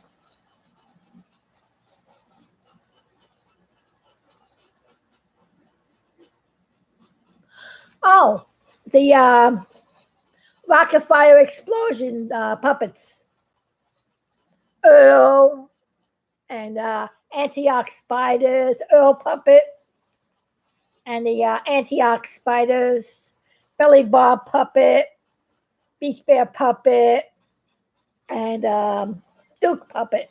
I'm gonna have to raise the price on the Duke puppet because the Duke puppet is really more harder to make because it's got all those seams and spots and colors. You know his outfit. If it was plain clothes, it'd be easier. Also, it's another thing too. It's hard to find fabric, the colors you're looking for. Ah, so that's another thing I had to put in the cost. Where to find the stuff. Sometimes like I pay people to look for it for me, or go online and find it. Because I don't have no charge cards, I don't buy nothing online. I have to give them the money and they pick it up. That's how I do it. Yeah, it's another cost, and and then you got the shipping costs. I forgot that. It's a whole big can of worms. It's hard to make a profit on something. It really is. You don't realize that's why an item costs a certain amount of money, uh, especially if it's a hand done item. I mean, this is not manufactured like a factory. Like you're zooming these things out. It takes the machine is popping them out. So on a motorized machine goes down an assembly line, and you got hundreds and hundreds of people working on producing these things. I like to make all the toys in the store. It's not like when I make toys like this. I mean, the artist designs it, and then the factory has machines that produce them over and over again. And then they got people working, pull the parts and get it to work. Uh, you know, so that's why in the store they can. Well, sometimes they cost more money too, but that's the store. They charge a lot of money. Do you know that the company doesn't make that much money on each of these toys? To say this toy here, let's say, is I think this was $12 in the store when I bought it. I don't know what it is now, but I bet it cost the company. I said it cost the company $5 to produce each one of these, and all the company is doing is selling this item for less than $10. So you can keep the price low. Say the company is selling because I'm selling a whole bunch of them. Say they're selling this toy. It costs them $5 to make, with the labor, the parts, the plastic, and all the stuff that I get to make it, and all the mechanical parts. And, it's a lot of I'm not thinking about the design and the molds they had to make to produce this thing. The money that cost it. Say all together, it costs about $5 to make each one of these, with the labor and everything in charge in it. And let's say the company is only selling this item, but let's say $6. So they're only making $1 profit off every one of these they sell. The wholesaler buys it for the $6, and they charge $10 to the store. Let's say $6. Yeah, let's say they charge. The person who's selling it to the store is making more money than the factory who's making the item. And then the store would sell it for $16. And then the store makes, that was sometimes some stores are greedy. That would sell for $20, let's say. You know what I'm saying? So I'm sure it cost them less than $5 to make this one. But I'm particular just to show you why the price is expensive once it gets to the store. Because you got the factory cost, you got the middleman who sells it to the store, and then you got the store cost. If you buy it directly from the factory, then you do good. But sometimes you got to buy 100 of them to get that price. So that's how it works. I mean, I used to work in a toy factory, so I made stuffed animals. I'm a toy designer. I make large stuffed animals. I made a lot of promotional animals. I made animals for Purina dog food. I made Exxon gasoline tigers. I made all kinds of toys in my lifetime. I worked at a toy factory. That's how I learned how to make stuffed animals. So that's what I'm going to do probably on the site. If somebody makes a drawing, I can just see this is hazy horsey over here. I can make a stuffed animal or a character. I don't know, of course, we know that this is big stuff. And I could do them with fabric heads. And I also do them with rubber heads. This is a rubber head. I also have a joint in here, so he wiggles back and forth his head. Because originally was going to make this as a shoulder sitter, and I'm trying to figure out how to do that. So you can walk around with big stuff on you. His head sits back and forth as you walk. That was my idea. And then, of course, I got Jim and Oval like that, too. And, of course, he's way over there. The hazy horsey.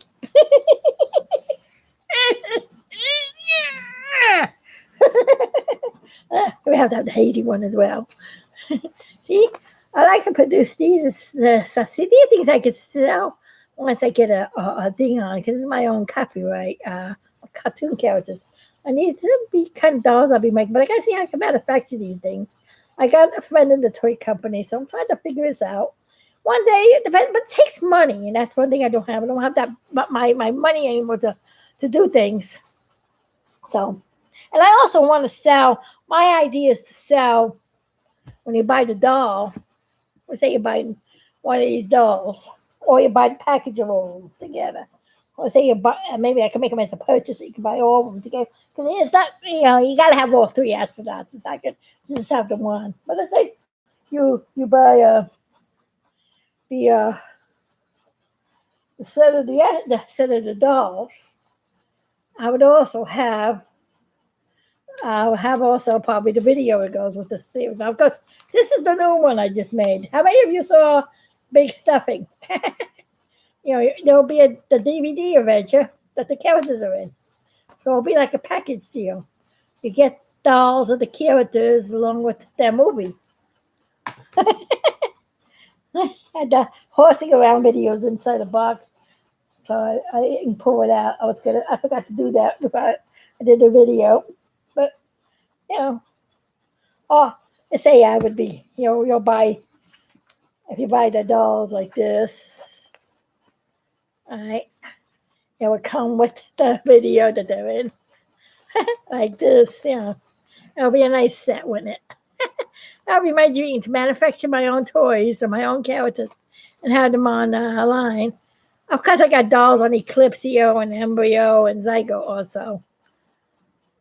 That would be a deluxe set with all the characters. It depends on how we'll do that. This was my newest movie. How many of you had a good Thanksgiving? Did anybody see this movie?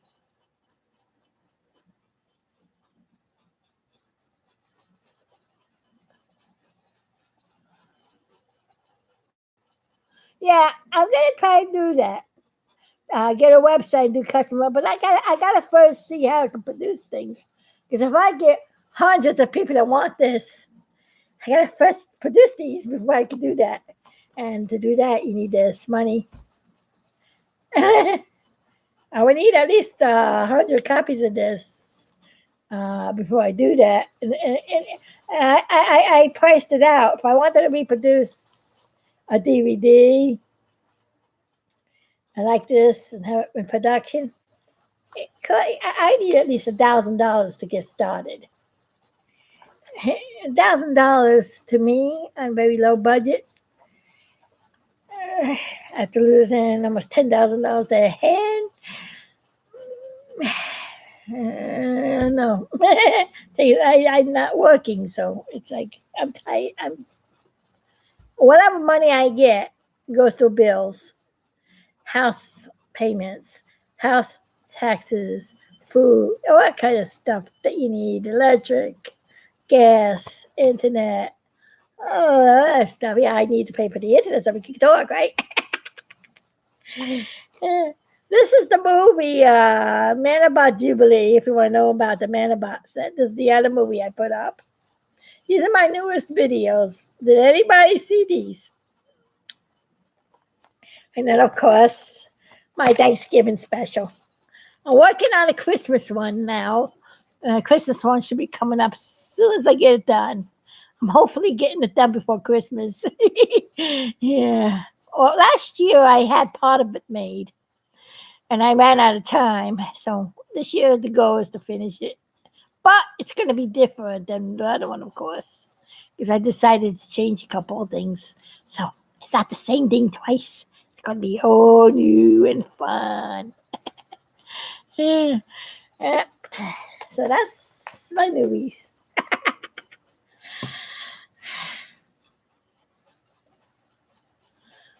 I can host a cartoon line so you can or wouldn't have to deal with shipping, producing costs, handling, and cartoons online would be far cheaper, like $10 a month. Hmm, that's a good idea. But the thing is, I have to make sure every cartoon's got its copyright before I do that. I have separate copyrights to copyright the stories completely for production. Because so they're all copyrighted. The characters are copyrighted. They're all copyrighted. The thing is that when you're doing a new thing on that copyright, you got to add to the old copyright. And when you publish it, you got to do 2 copies and do a publishing and wait for the it is a lot of work. And I need the copyrights are more expensive now. When I first copyrighted things, they were like $35 for a copyright. Now I don't know what it is. It's probably $100 now more. So it's hard. But that's a good idea. I like that. That's why before I produce anything out there, I'm making sure I'm backing up my characters before I sell items on them. I mean, they all know that it's mine. Actually, Jim Lovell, the real Jim Lovell, and the real Fred Hayes have the original copies that I made of Apollo 13 Legacy Lives On. And I told them about my cartoon I made of them, and they were honored and happy that I did it. So the astronauts themselves know about their cartoon, that I'm the creator. And it's my childhood dream. I was 11 years old, and nobody cared who Apollo 13 was. The only time they started caring about Apollo 13, you want to know why they made a movie on Apollo 13? Because Jim Lovell felt the very same way. If nobody's going to talk about Apollo 13, I'm going to talk about Apollo 13. And Jim Lovell said, I'm going to write a book about a book about our mission. So when Jim Lovell got together with another, I forget the other guy's name, the other one who wrote the book with him, called Lost Moon. And that book came out and became a big seller. Then finally, because it was coming up because Jim made it to celebrate the 25th anniversary of their mission. He was working out ahead of time to get the book out. And of course, the book came out the same year I decided to make Apollo 13 Legacy Lives On. I had no idea about the book. I didn't even know it even existed. I'm making the cartoon because I know about the 25th anniversary because that was the 25th anniversary of the cartoon. So I made a cartoon on the 25th anniversary, and all of a sudden, I said, I wish I had more information on the Apollo 13 other than what I had in one magazine, but the information was on this. Because I found another copy of this magazine. Because when I was a kid, all I had left was this picture, and the original part of the magazine got lost. But actually, I saved it, but my sister, for some strange reason, saved the true way my article. So all I had was what I remember because somebody read it to me. At that time, I couldn't read too good at all. Praise the Lord, I can read a lot better now. I had a friend read it to me, and I remembered it. And that was the only information I had at that time. So I was looking all over. It took me about from 73 from 1983 to 1984. Searching to find another copy of the magazine. If I found another copy of it, yay! Then all of a sudden I started finding, like that Jim Lovell just showed you, finding more magazines on Apollo 13. And I'm like, oh, now people are talking about Apollo 13. When I decided to make a movie on it, I'm going to beat them to it. I'm working on this movie, and it's going to come out exactly on April April 13th, I'm not, was it? April 11th, when they blast off, and I had it ready just on time at the anniversary of the Apollo 13 when he blast off, and also celebrate the 25th anniversary of the cartoon, where I made a cartoon on April 27th of 1970. That's when I designed the cartoon. That's when I got this picture. And the second I got this picture, I started working on the cartoon, and that's how I started it. I was an 11-year-old kid with a big dream. I want my Apollo 13 cartoon to go out into all the world so the world could see it. I would love to share my cartoon with everybody. And now, look, I'm doing it. Praise the Lord. Praise the Lord. He's the one who made it all possible. But I'm working on a cartoon. I'm almost finished with the cartoon. Then I find out about the book Lost Moon. Because there was a special on TV about Apollo 13. Jim Lovell. And it was before the celebration, because it's the 25th anniversary coming up. They finally remember Apollo 13. I used to look at Nova and all these science shows. And every year I've been looking for something on Apollo 13. I mean, now and then in the news, they would say something about it, that this is the day this happened. But it's like it was a brief thing, a 15-minute thing. But then they had a TV special, Apollo 13 to the edge and back. There was a special on TV. I was like, am I looking at all these movies that are coming out with Apollo specials, and I'm wondering why all of a sudden. That's because Jim Lovell decided to write a book about his mission. That's why. So they decided to make a movie. Well, my cartoon came out way before. Do you know that they didn't get the date right of releasing that movie? They missed the movie in September. Apollo 13 was in April. Hello. You missed the celebration. April 11th to April 17th, 1970. That is Apollo 13 celebration week. That's when I had a cartoon ready. Yeah, see, that's funny how that worked out. And so how I got to meet Jim Lovell, the year that he wrote the book, was 1994. 1995. Yeah, it was 1995. I had the movie. Yeah, it had to be in 1995 because I had the book movie already finished. So it was 1995 after the movie premiered in the movie. So it was like, let me say, it was September. It was probably in October 95.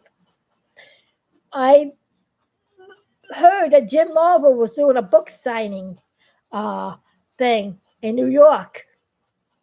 There was this flyer. I want to go in the grocery store, and I had these flyers, and I saw Apollo 13 on there. Jim Lovell's face staring at me. I grabbed a whole handful of those. I was like, I could think of some of these. And I read what it was, and I was like, ooh. But then I saw the price there, of course, to go to this thing. I go, Lord, if it's possible, I've been praying for me to meet Jim Lovell. I don't care about going to the conference or anything. I just want to meet him and hand him the cartoon I made. I want to give him the movie Apollo 13, The Legacy Lives On. Lord, let this be possible. My boyfriend, God bless him, he made a phone call to the place where they were having Jim Lovell there. He managed to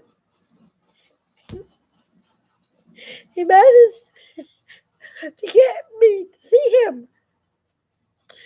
I had to wait in the lobby until the mission was over. The seance, whatever they were doing, the meeting was over. And I was called up.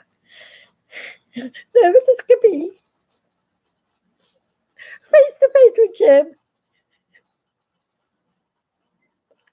I thought I was dreaming at first. I was in shock. It just said, well, I don't have too much time to talk to you. You got something to say? And I said, I was telling him I had to say the whole thing fast. So here's a cartoon I made you guys. You know what I told him? Hold on. I told him, Jim Lovell, here's a cartoon I made on you guys. I've been making cartoons on you for the past 25 years. At that time, it was 25 years. I have a whole cartoon series on you guys, stories and everything. And this is one of the ones I made a movie on your adventure of Apollo 13 that I animated. I made it all myself and everything. Uh, and I and I said, this is a comedy based on your mission because it was supposed to be funny. Because Jim Lovell, he was the funny one all the time, along with Fred Hayes. And I gave it to him, and he was like, "Oh wow!" He was like shocked that I made a cartoon on him. And then I had this pin that I made with the cartoon characters on the top of the Apollo 13 emblem underneath. And he was staring at it. I said, "Like that?" I took it off and I gave it to him. Yeah. And I said, look at this movie. Let me know how you like it. I had to send the movie my address and everything, but to write back to me. And he wrote back to me, and he told me that he liked it very much, and it's definitely uh, a different view of the Like he was relieved to see that somebody made it. Because after that movie they made it, the Hollywood movie, they may have done a good job with the special effects and the music. The music was awesome in it. They did not get any of the astronauts' personalities right. And it did not follow the book Lost Moon. My cartoon followed it more. I didn't even have the book Lost Moon when I made the cartoon. All I had was this magazine and that magazine with Jim Lovell's face on it, and another Life magazine. The astronauts telling their own stories, which I found out about Jack Swaggart, the things that he said, and how Jack Swaggart had the information. It was found out in this magazine here. If you have this magazine, you'll see that Jack Swaggart was a smart astronaut, not a dumb that the movie made him out to be. I hated that they did that because that he's that was, and I didn't know he died until after I saw the movie. That made me cry too. And my boyfriend wanted to see it, but I had seen it before. I didn't know that. I found out he died before I saw the movie. I was like, I read it in a magazine. And it was kind of sick. My at that time my fiance was going through cancer surgery, leukemia, and he wanted to see the movie, and I didn't want to know it. It's like I don't want to get him sad about it because I got him to like the Jack Swaggart because the cartoon, and he didn't know neither. Because I think I'm in New York. I didn't know that. I would have loved to have met Jack Swaggart in person. It's like I met Fred Hayes and Jim Lovell. And I found out that Fred Hayes almost died too in a plane crash, but the Lord saved his life. Oh, that's another story, I tell you. When I met Hayes, I go on forever. But I guess I could do a few minutes on that one. But I'm saying, I want to tell you one thing, punchline. I asked Jim Lovell, how do you like the movie they made on you guys? Jim looked at me like, uh, uh, what did he say? I forgot the words. I was trying to, his expression. He was like, that's not me. That's what he said. That was not me. I said, yeah, you're right. It is not you. Here's a cartoon that is you. Your humor, your happiness, your overjoyedness. They left everything out. And he did. I had the copy of the Lost Moon book, my own copy. He gave me a new copy of that book, autographed it, and I handed it to me. I said, I already had the book, but here's a nice one for you. He was so honored. He gave me a copy of the book. I'm like, I didn't expect him to do that. It was awesome. So I have that book. Yeah, I think that one. The other one is the one I read, and that one there is like special. I was like overjoyed, and he was so happy, And then later on, when he wrote me back that letter, I made a model of the spaceship out of recyclables. Have the command module and the LEM joined together on a thing. I made him that, sent it to him, And he liked the model too. And he sent me another letter. And then I come here to Florida the first year I'm here in Florida. And I'm reading a newspaper, going in the newspaper, and I read in the newspaper that Fred Hayes was going to be around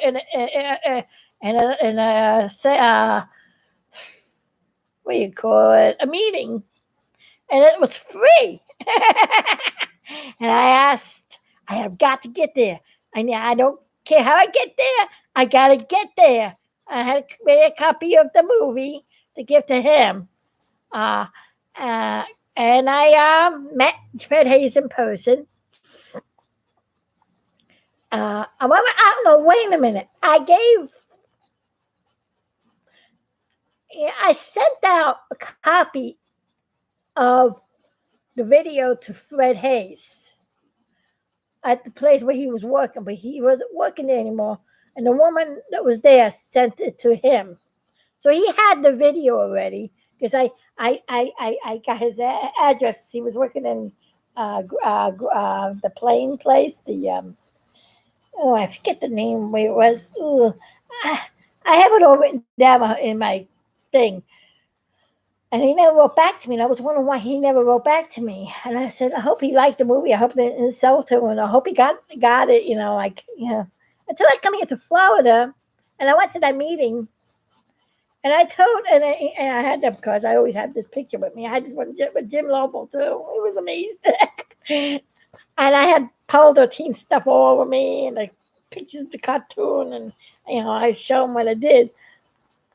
I got there half an hour early, and I'm seeing Fred Hayes coming out. I go, Fred! And he turned around and he goes, I don't know if you remember me, but I'm the one that made a cartoon on you. And he goes, you're the one.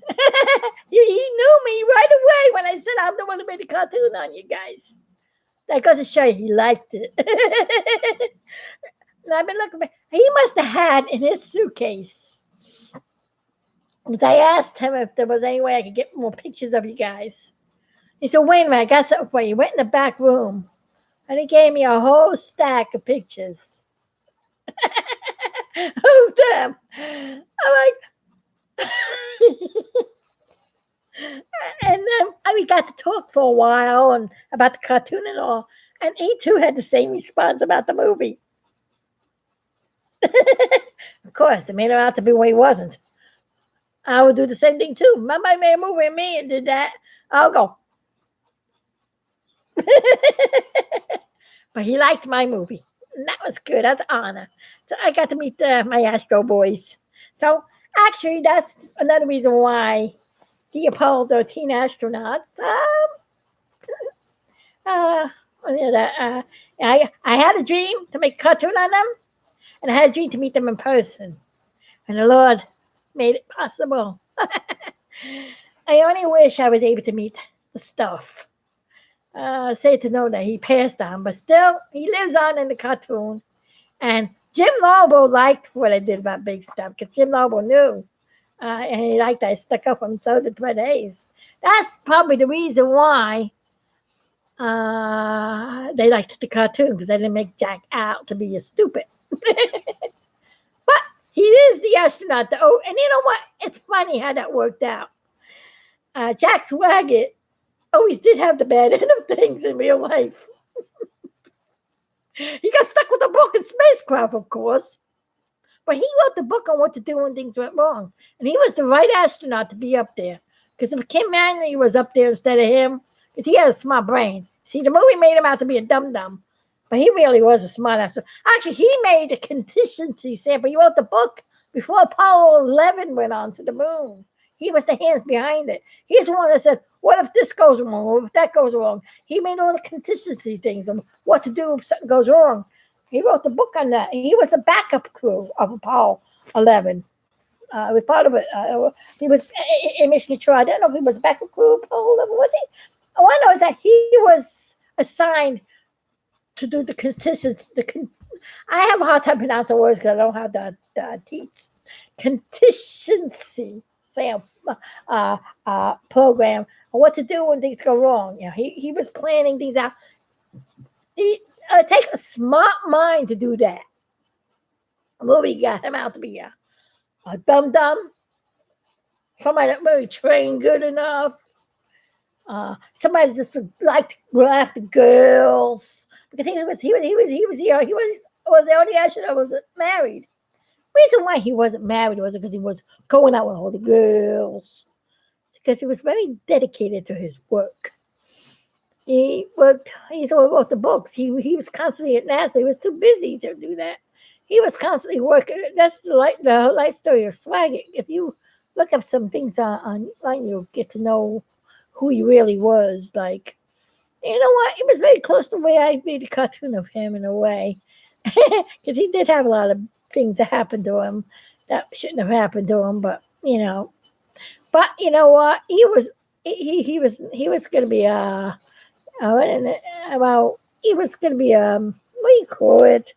Oh, he ran for governor, something in politics, and he won.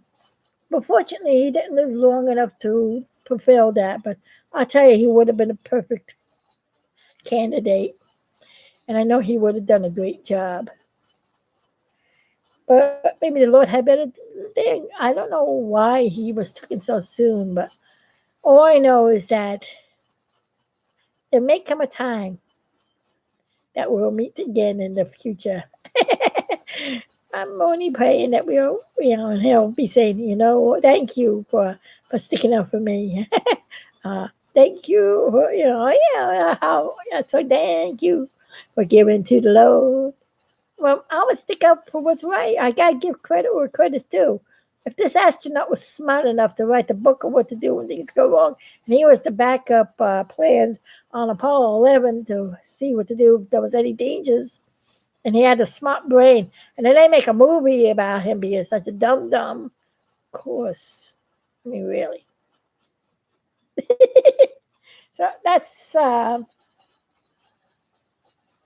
I find anything new about the astronauts from taking them and meeting them in person, talking to them in person? Oh yeah.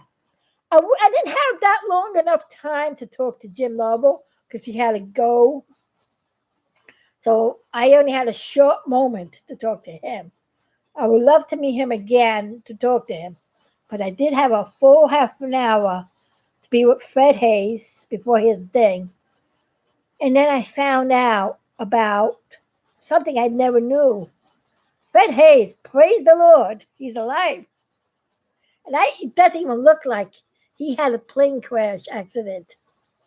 I don't know where he said it was. When I heard that, I was like, I didn't know that. Half his body was burned. He almost died. The Lord, to his grace, and to the doctors, and he went through many, many, many, many, many months of pain, of skin grafting and whatever the surgeons did a wonderful job. You can't even tell that he had scars all over him. I mean, I saw him in person. I didn't look like anything happened to him. He was perfect. It looks good, he really did a great job. And I'm like, I was crying when it was telling that story. He went through all that suffering, I was like, I had to hold my tears back when I was looking at it. And I was like, I didn't know, And then after that met me, and I said, I did not know you went through that. And then I think we hugged. He's like family. What can I say? I've been making contests on these boys since I was 11 years old. So they're my boys. And I got to meet two of them. So how many people have that? And I got my cartoon out online so you guys can see them. So I'll tell you, Fredo here, he's a good boy. And Jamie boy. And I meet them in person, the real astronauts. And one day, I know I'm going to meet this one. I think the Lord's going to save this one for kingdom. When I meet the Lord in heaven, he's probably going to say, okay, you saw me now, and I know you're overjoyed. Get somebody else to show you. I never know. Only time will tell. So looking forward to that day. You never know, right? But that's in the future, way future. The Lord's good. And I'm glad to be back and glad to talk to everybody. But my stomach is crying. Turkey! It wants to eat. Feed me. Feed me. And I'm sure a lot of you are hungry too.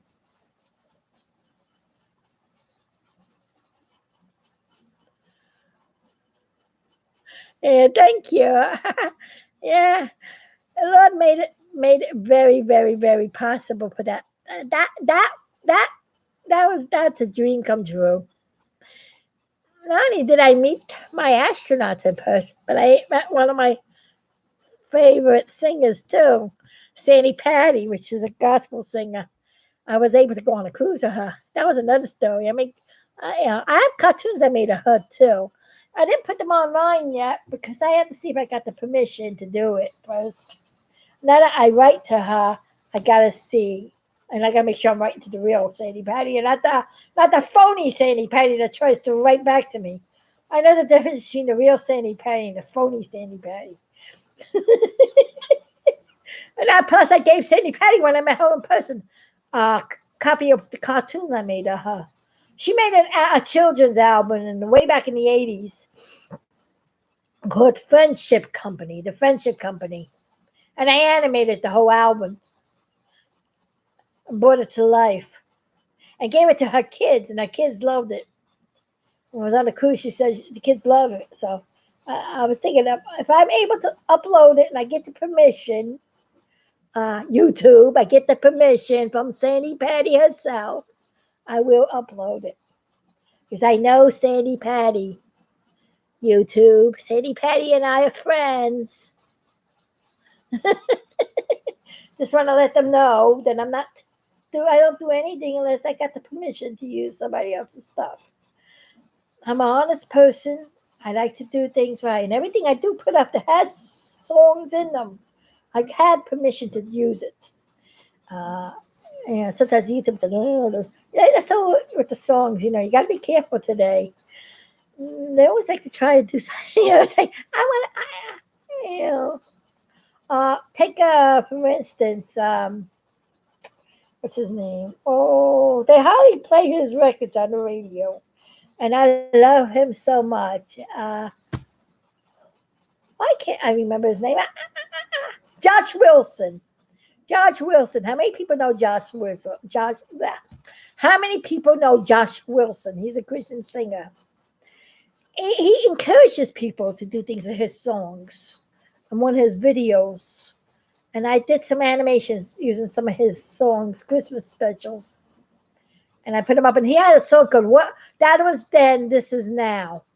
That I animated word for word. So you can check those out. They're on my line. They're on my channel.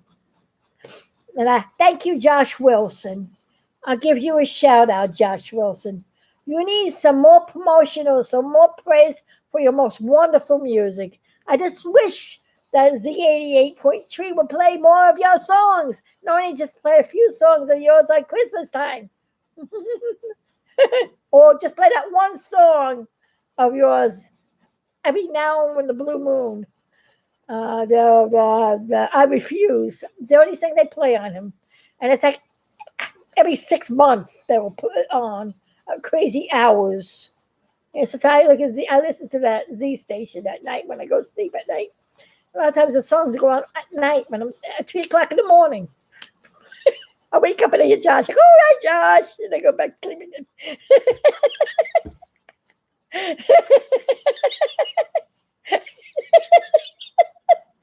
Whoa, they remembered you. That's a shame. He's such a talented singer. If you like Christian music, check out Josh Wilson on YouTube. Give him a thumbs up. He's got great music. I'm sure you would agree. He's a good singer. He's very great.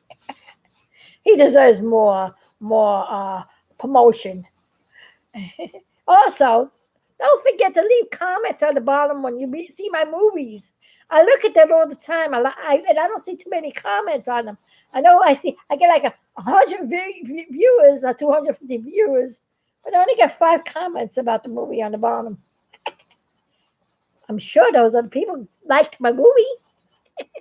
Leave some good comments. Let me know if you like it.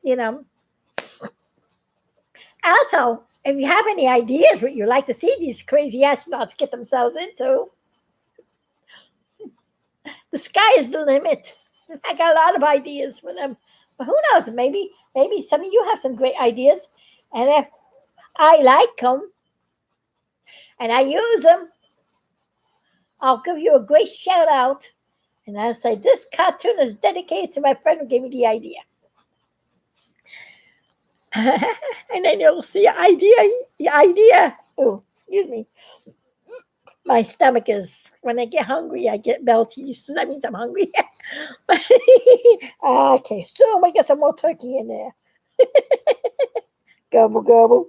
How many of you saw, well, I gotta say, you'll get a shout out, and I'll say the cartoon is dedicated. The idea of this cartoon came from. Well, see what your thing is. Now, I probably will do a contest like that. Suggestions for, but you have to leave the comment not on this thing, down below in the white box underneath where it says with the thumbs up and the thumbs down thingies down there, and the subscribe bell and all that stuff down there. You see that stuff down there? The stuff down there, all the way down there. See it all down there, right down there. It's all the way over there, and it's all the way over there. You know what I mean? I know I'm being funny. I'm a funny one, just like Hazy. I'm the funny one. That's funny.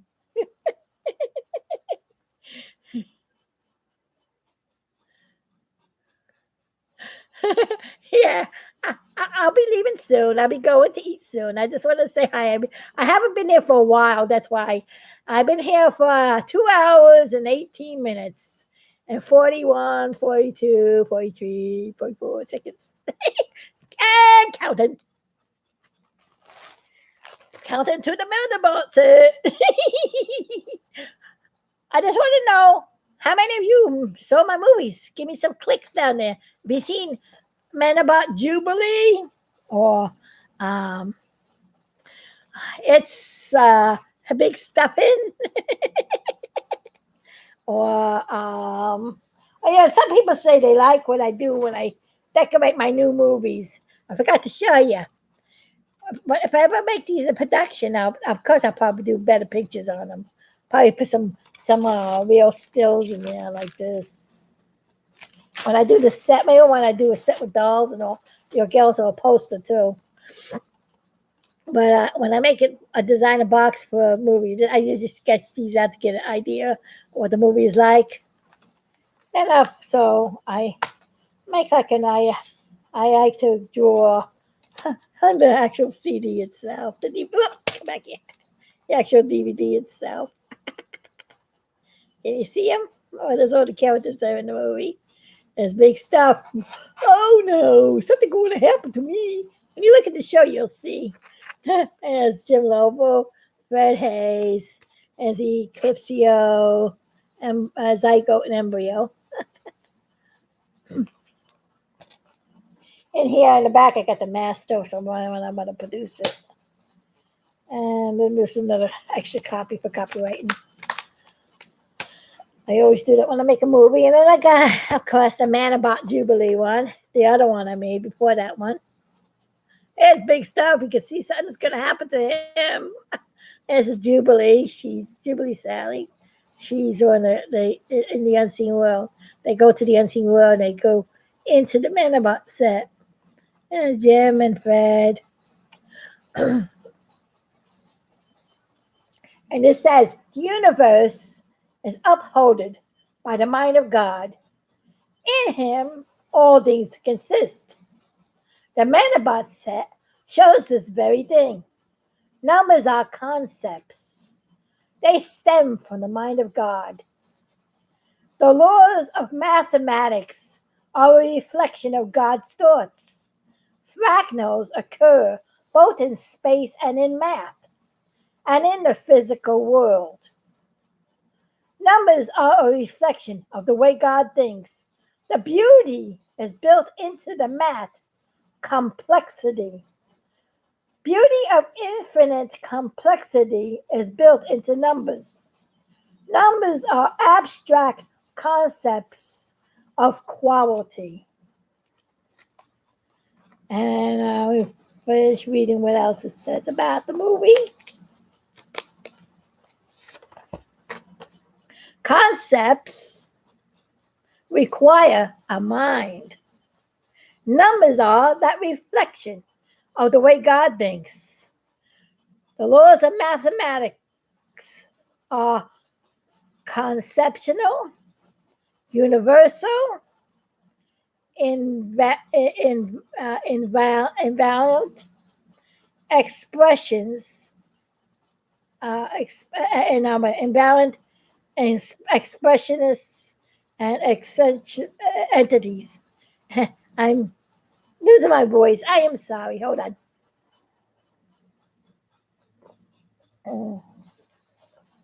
So, and the thoughts, and then this is what God is. God's thoughts are conceptual.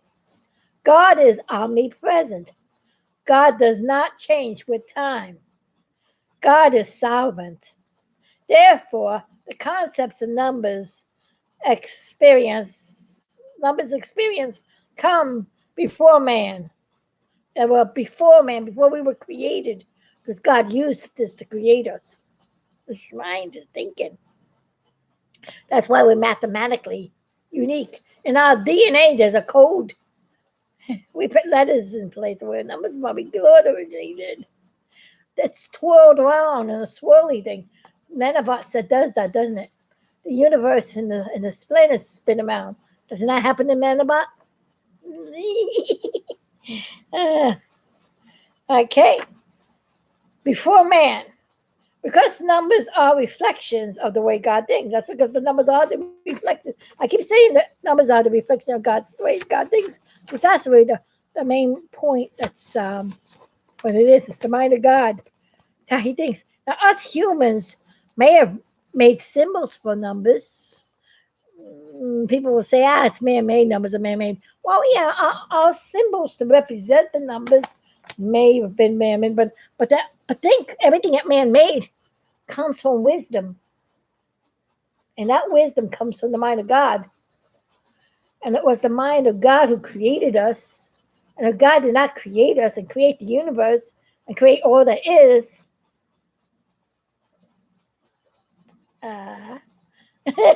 you see,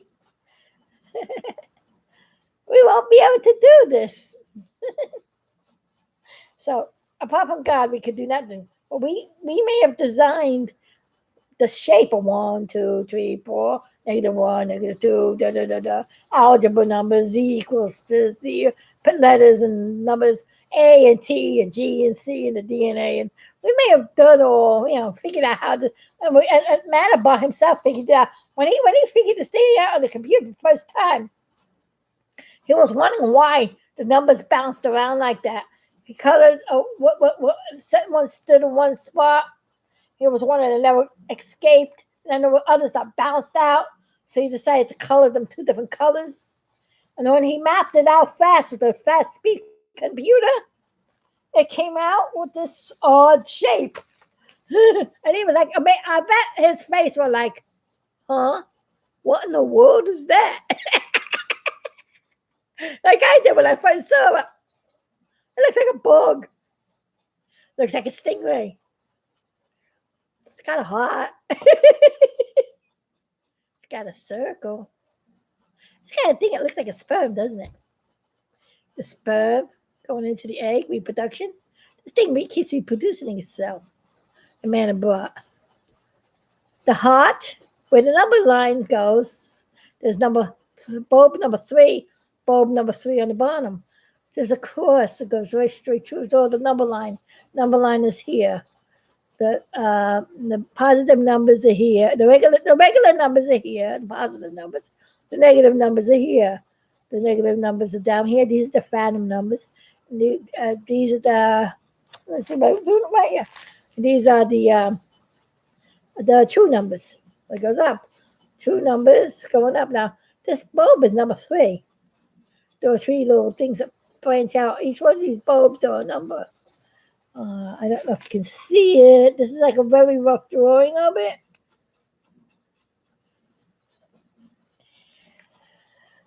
And it goes on. Now, if you zoom in to one of these points, like especially over here, you can keep zooming in, and it'll be like the land of the elephants. It keeps going on. Now, if you go to this tail spot, and you zoom into one of these little balls at the end of the tail, and you zoom in close, it's another one of these. Then if you zoom in a little closer, the tail of that one, find another one of these. Then if you zoom into the tail of that one, you'll find another one of these. It just goes on, it gets stagnated, smaller and smaller. So the more deeper that you go in, it just keeps going on and repeating itself. Reproduction, repeating itself, sperm to egg. And that's the heart, the 4 chambers of the heart, the 4 divisions in the Mandelbrot. Number 3 going up to heaven. Number 3 coming down from heaven. Jesus coming down. I think it represents God. It represents Jesus, God coming down to earth. And when they say in the Bible go east to west, I think it's east to west because it's north and south, right? And I guess it's east and west. If I'm doing it the right way, my dyslexia, please help me. The tail and all the busy stuff happens. I don't know. You get closer to heart. It all happens. So it happens all around here. We zoom into one little spot here. You'll see all kinds of things. It just goes on with different colors. And if you change colors in the program and you assign each number to a different color, you'll get such beautiful pictures. And all this thing does is make beauty. When Mandelbrot did this on a computer, came out with the shape. He colored all the numbers that stood in one spot inside the number thing, and I come out, don't escape, black, and when the numbers that escape bounce out, another color, and that's how I came out with this image. It was fascinating. I think when Mandelbrot first saw this, he was like, "Huh?" Then he started zooming into it. He went, and especially over here, what's this little bump over here? And he zoomed in front of another one and went, "Huh?" And he's going, "Huh?" I can imagine it. And it goes on and on and on and on to infinity. And beyond. And beyond. It's like the Lord, the finite God. It's the way God thinks. Isn't that amazing? In the cartoon, I overlapped the image of Ezekiel. That's the circle inside the circle, because it stays inside the circle, those numbers inside the Mandelbrot. Doesn't escape. That's the circle inside. And there is a circle that stays within the numbers. And to make the heart, there is a circle that goes around the circle to make that heart shape. You can make that heart shape. You have a center circle. Then you put a circle on the outside of the number thing, and you round that circle around the circle. It makes the heart shape. It makes the coronoid. It makes the heart of the Lord. The circle inside the circle. It reproduces itself, the sperm inside the egg. Ain't that something? I don't think Mandelbrot understood that part of it. The Lord's given me that wisdom. You know how I found out that I was right, too? Because I overlapped the Ezekiel image where there were the 4 angels or 4 seraphim that were next to the circle inside the circle. When they moved, the circle moved. When they went back, the circle went back. We read that part in the scripture. And then there were 4 of them in the 4 corners. The 4 corners of the earth. The 4 corners of this cauldron here. And I lined it up with this grid going from heaven down. And above the angels was an expanse. and above the expanse was the throne of God, and God was sitting on the top. So it's pointing up to number 3 bulb, going up to God. I did that, overlapped it, and I was with the video that Matt did. I was doing the video. I was trying to keep it inside the lines because when you're zooming into the Mandelbrot Set, this course keeps dividing outward. These 4 sides look like chambers, and it keeps expanding outward. In all directions, it goes out this way, it goes out that way. And all I was doing in the animation in the background was lining up the video with the graphic of the Ezekiel. Had the same line, trying to matching up the lines. After I finished doing that scene in the video, and I stopped the animation, there's a thing called the animation path. When you're doing a path to move a character across the screen, or a backdrop, or scenery and animation, it follows a certain path of dots, where you stop one and you stop, and then you move another one and stops, and you move another one and stops, you move a little bit and stops. So it has certain points to follow. All the points, when I got back, it actually outlined the heart. Now, I did not know I was doing that. Because if I knew I was doing that, it would have been more, careful of how I did it. I would have did more detail. But you would see in the video the original path line and how the heart matches up. It's amazing. That freaked me out. That was the Lord showing me that. Yeah, when I was comparing the right 2 things together. Isn't that amazing? That's very cool. I know, isn't it? That I was like Mandelbrot. Huh? Hey, when you're in the Lord, there are a lot of things to discover. His creation is amazing. It's really something, I know, right? Well, everybody, it's been a pleasure to be back again. It is 2.5 hours I've been here. And yeah, the stomach is hungry. It's time for me to eat. I gotta go turkey. I don't know how many of you got some more turkey eat. Some turkey and mashed potatoes and stuffing. Don't forget to see pig stuffing. Pig stuffing. And of course, a movie about the Mandelbrot. Mandelbrot Jubilee. Those are my 2 new movies. So let me know how you like them. Leave comments down in the bottom on the movies themselves when you see them. Give me the. I need some more thumbs up, and I need some more subscribers. I want to let big stuff go out into all the world for the world to see.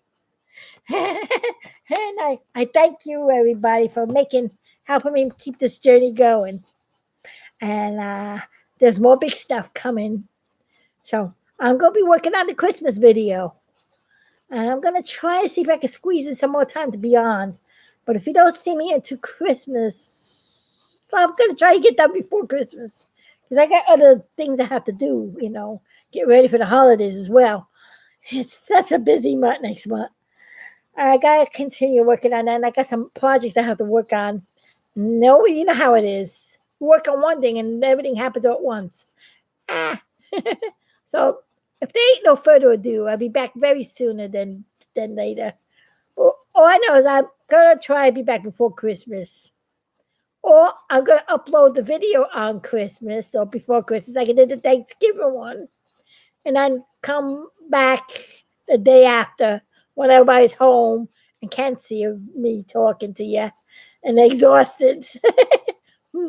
Maybe I'll come back the day after Christmas. I don't know. Oh, I may come back before. I don't know. I got my life is I let the Lord lead me where the best way is. Until then, everybody, it was nice talking to you. And I appreciate everybody. I did not forget everybody. I always think of all my YouTube friends who keep me going and inspiring me and enjoying my big stuff videos. We always have to go horsing around. Yeah. All right. Let me know how you like my movies. Horsing around, Biggie in the Unseen World, and Spidey the Fish. Super Frog is in it too. The Froggy movies. I got a whole lot of movies I'm making. I got a couple more coming up. This is my goal in movies. The Christmas video. Then in January, my birthday month, I'm gonna try to get another movie out called I think it's called The Masterpiece. And then I want to try to let's see what was the other thing I wanted to do. It's the Masterpiece is a Bobby Sherman and the Astronaut movie. Oh, yeah, and I want to still try to work on a video. I'll be working on the Easter video too. So I'll be working on that. That'll probably be the next video. And who knows, there may be some other ones in between, depending on where the Lord leads me, because I know I got all this work behind me to do too. The house cleaning up and all. Yeah, it's a busy time of the year. And I hope everybody had a happy Thanksgiving. And I know everybody's getting ready for Christmas now. Yep. You're already playing all that Christmas music and get us all in a good mood. I just pray everybody had a good time. And I'll see you around. And this is me, RG Jubilee, giving you a kiss of love from God, a big hug from me, and thumbs up for being my best friends. See you around and have a good day. This is RG Jubilee and big stuff signing off. Have a great day. See you around. Bye.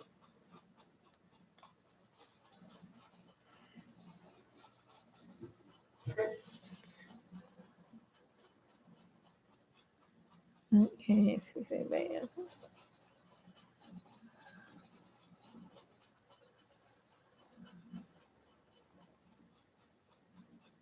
Okay. And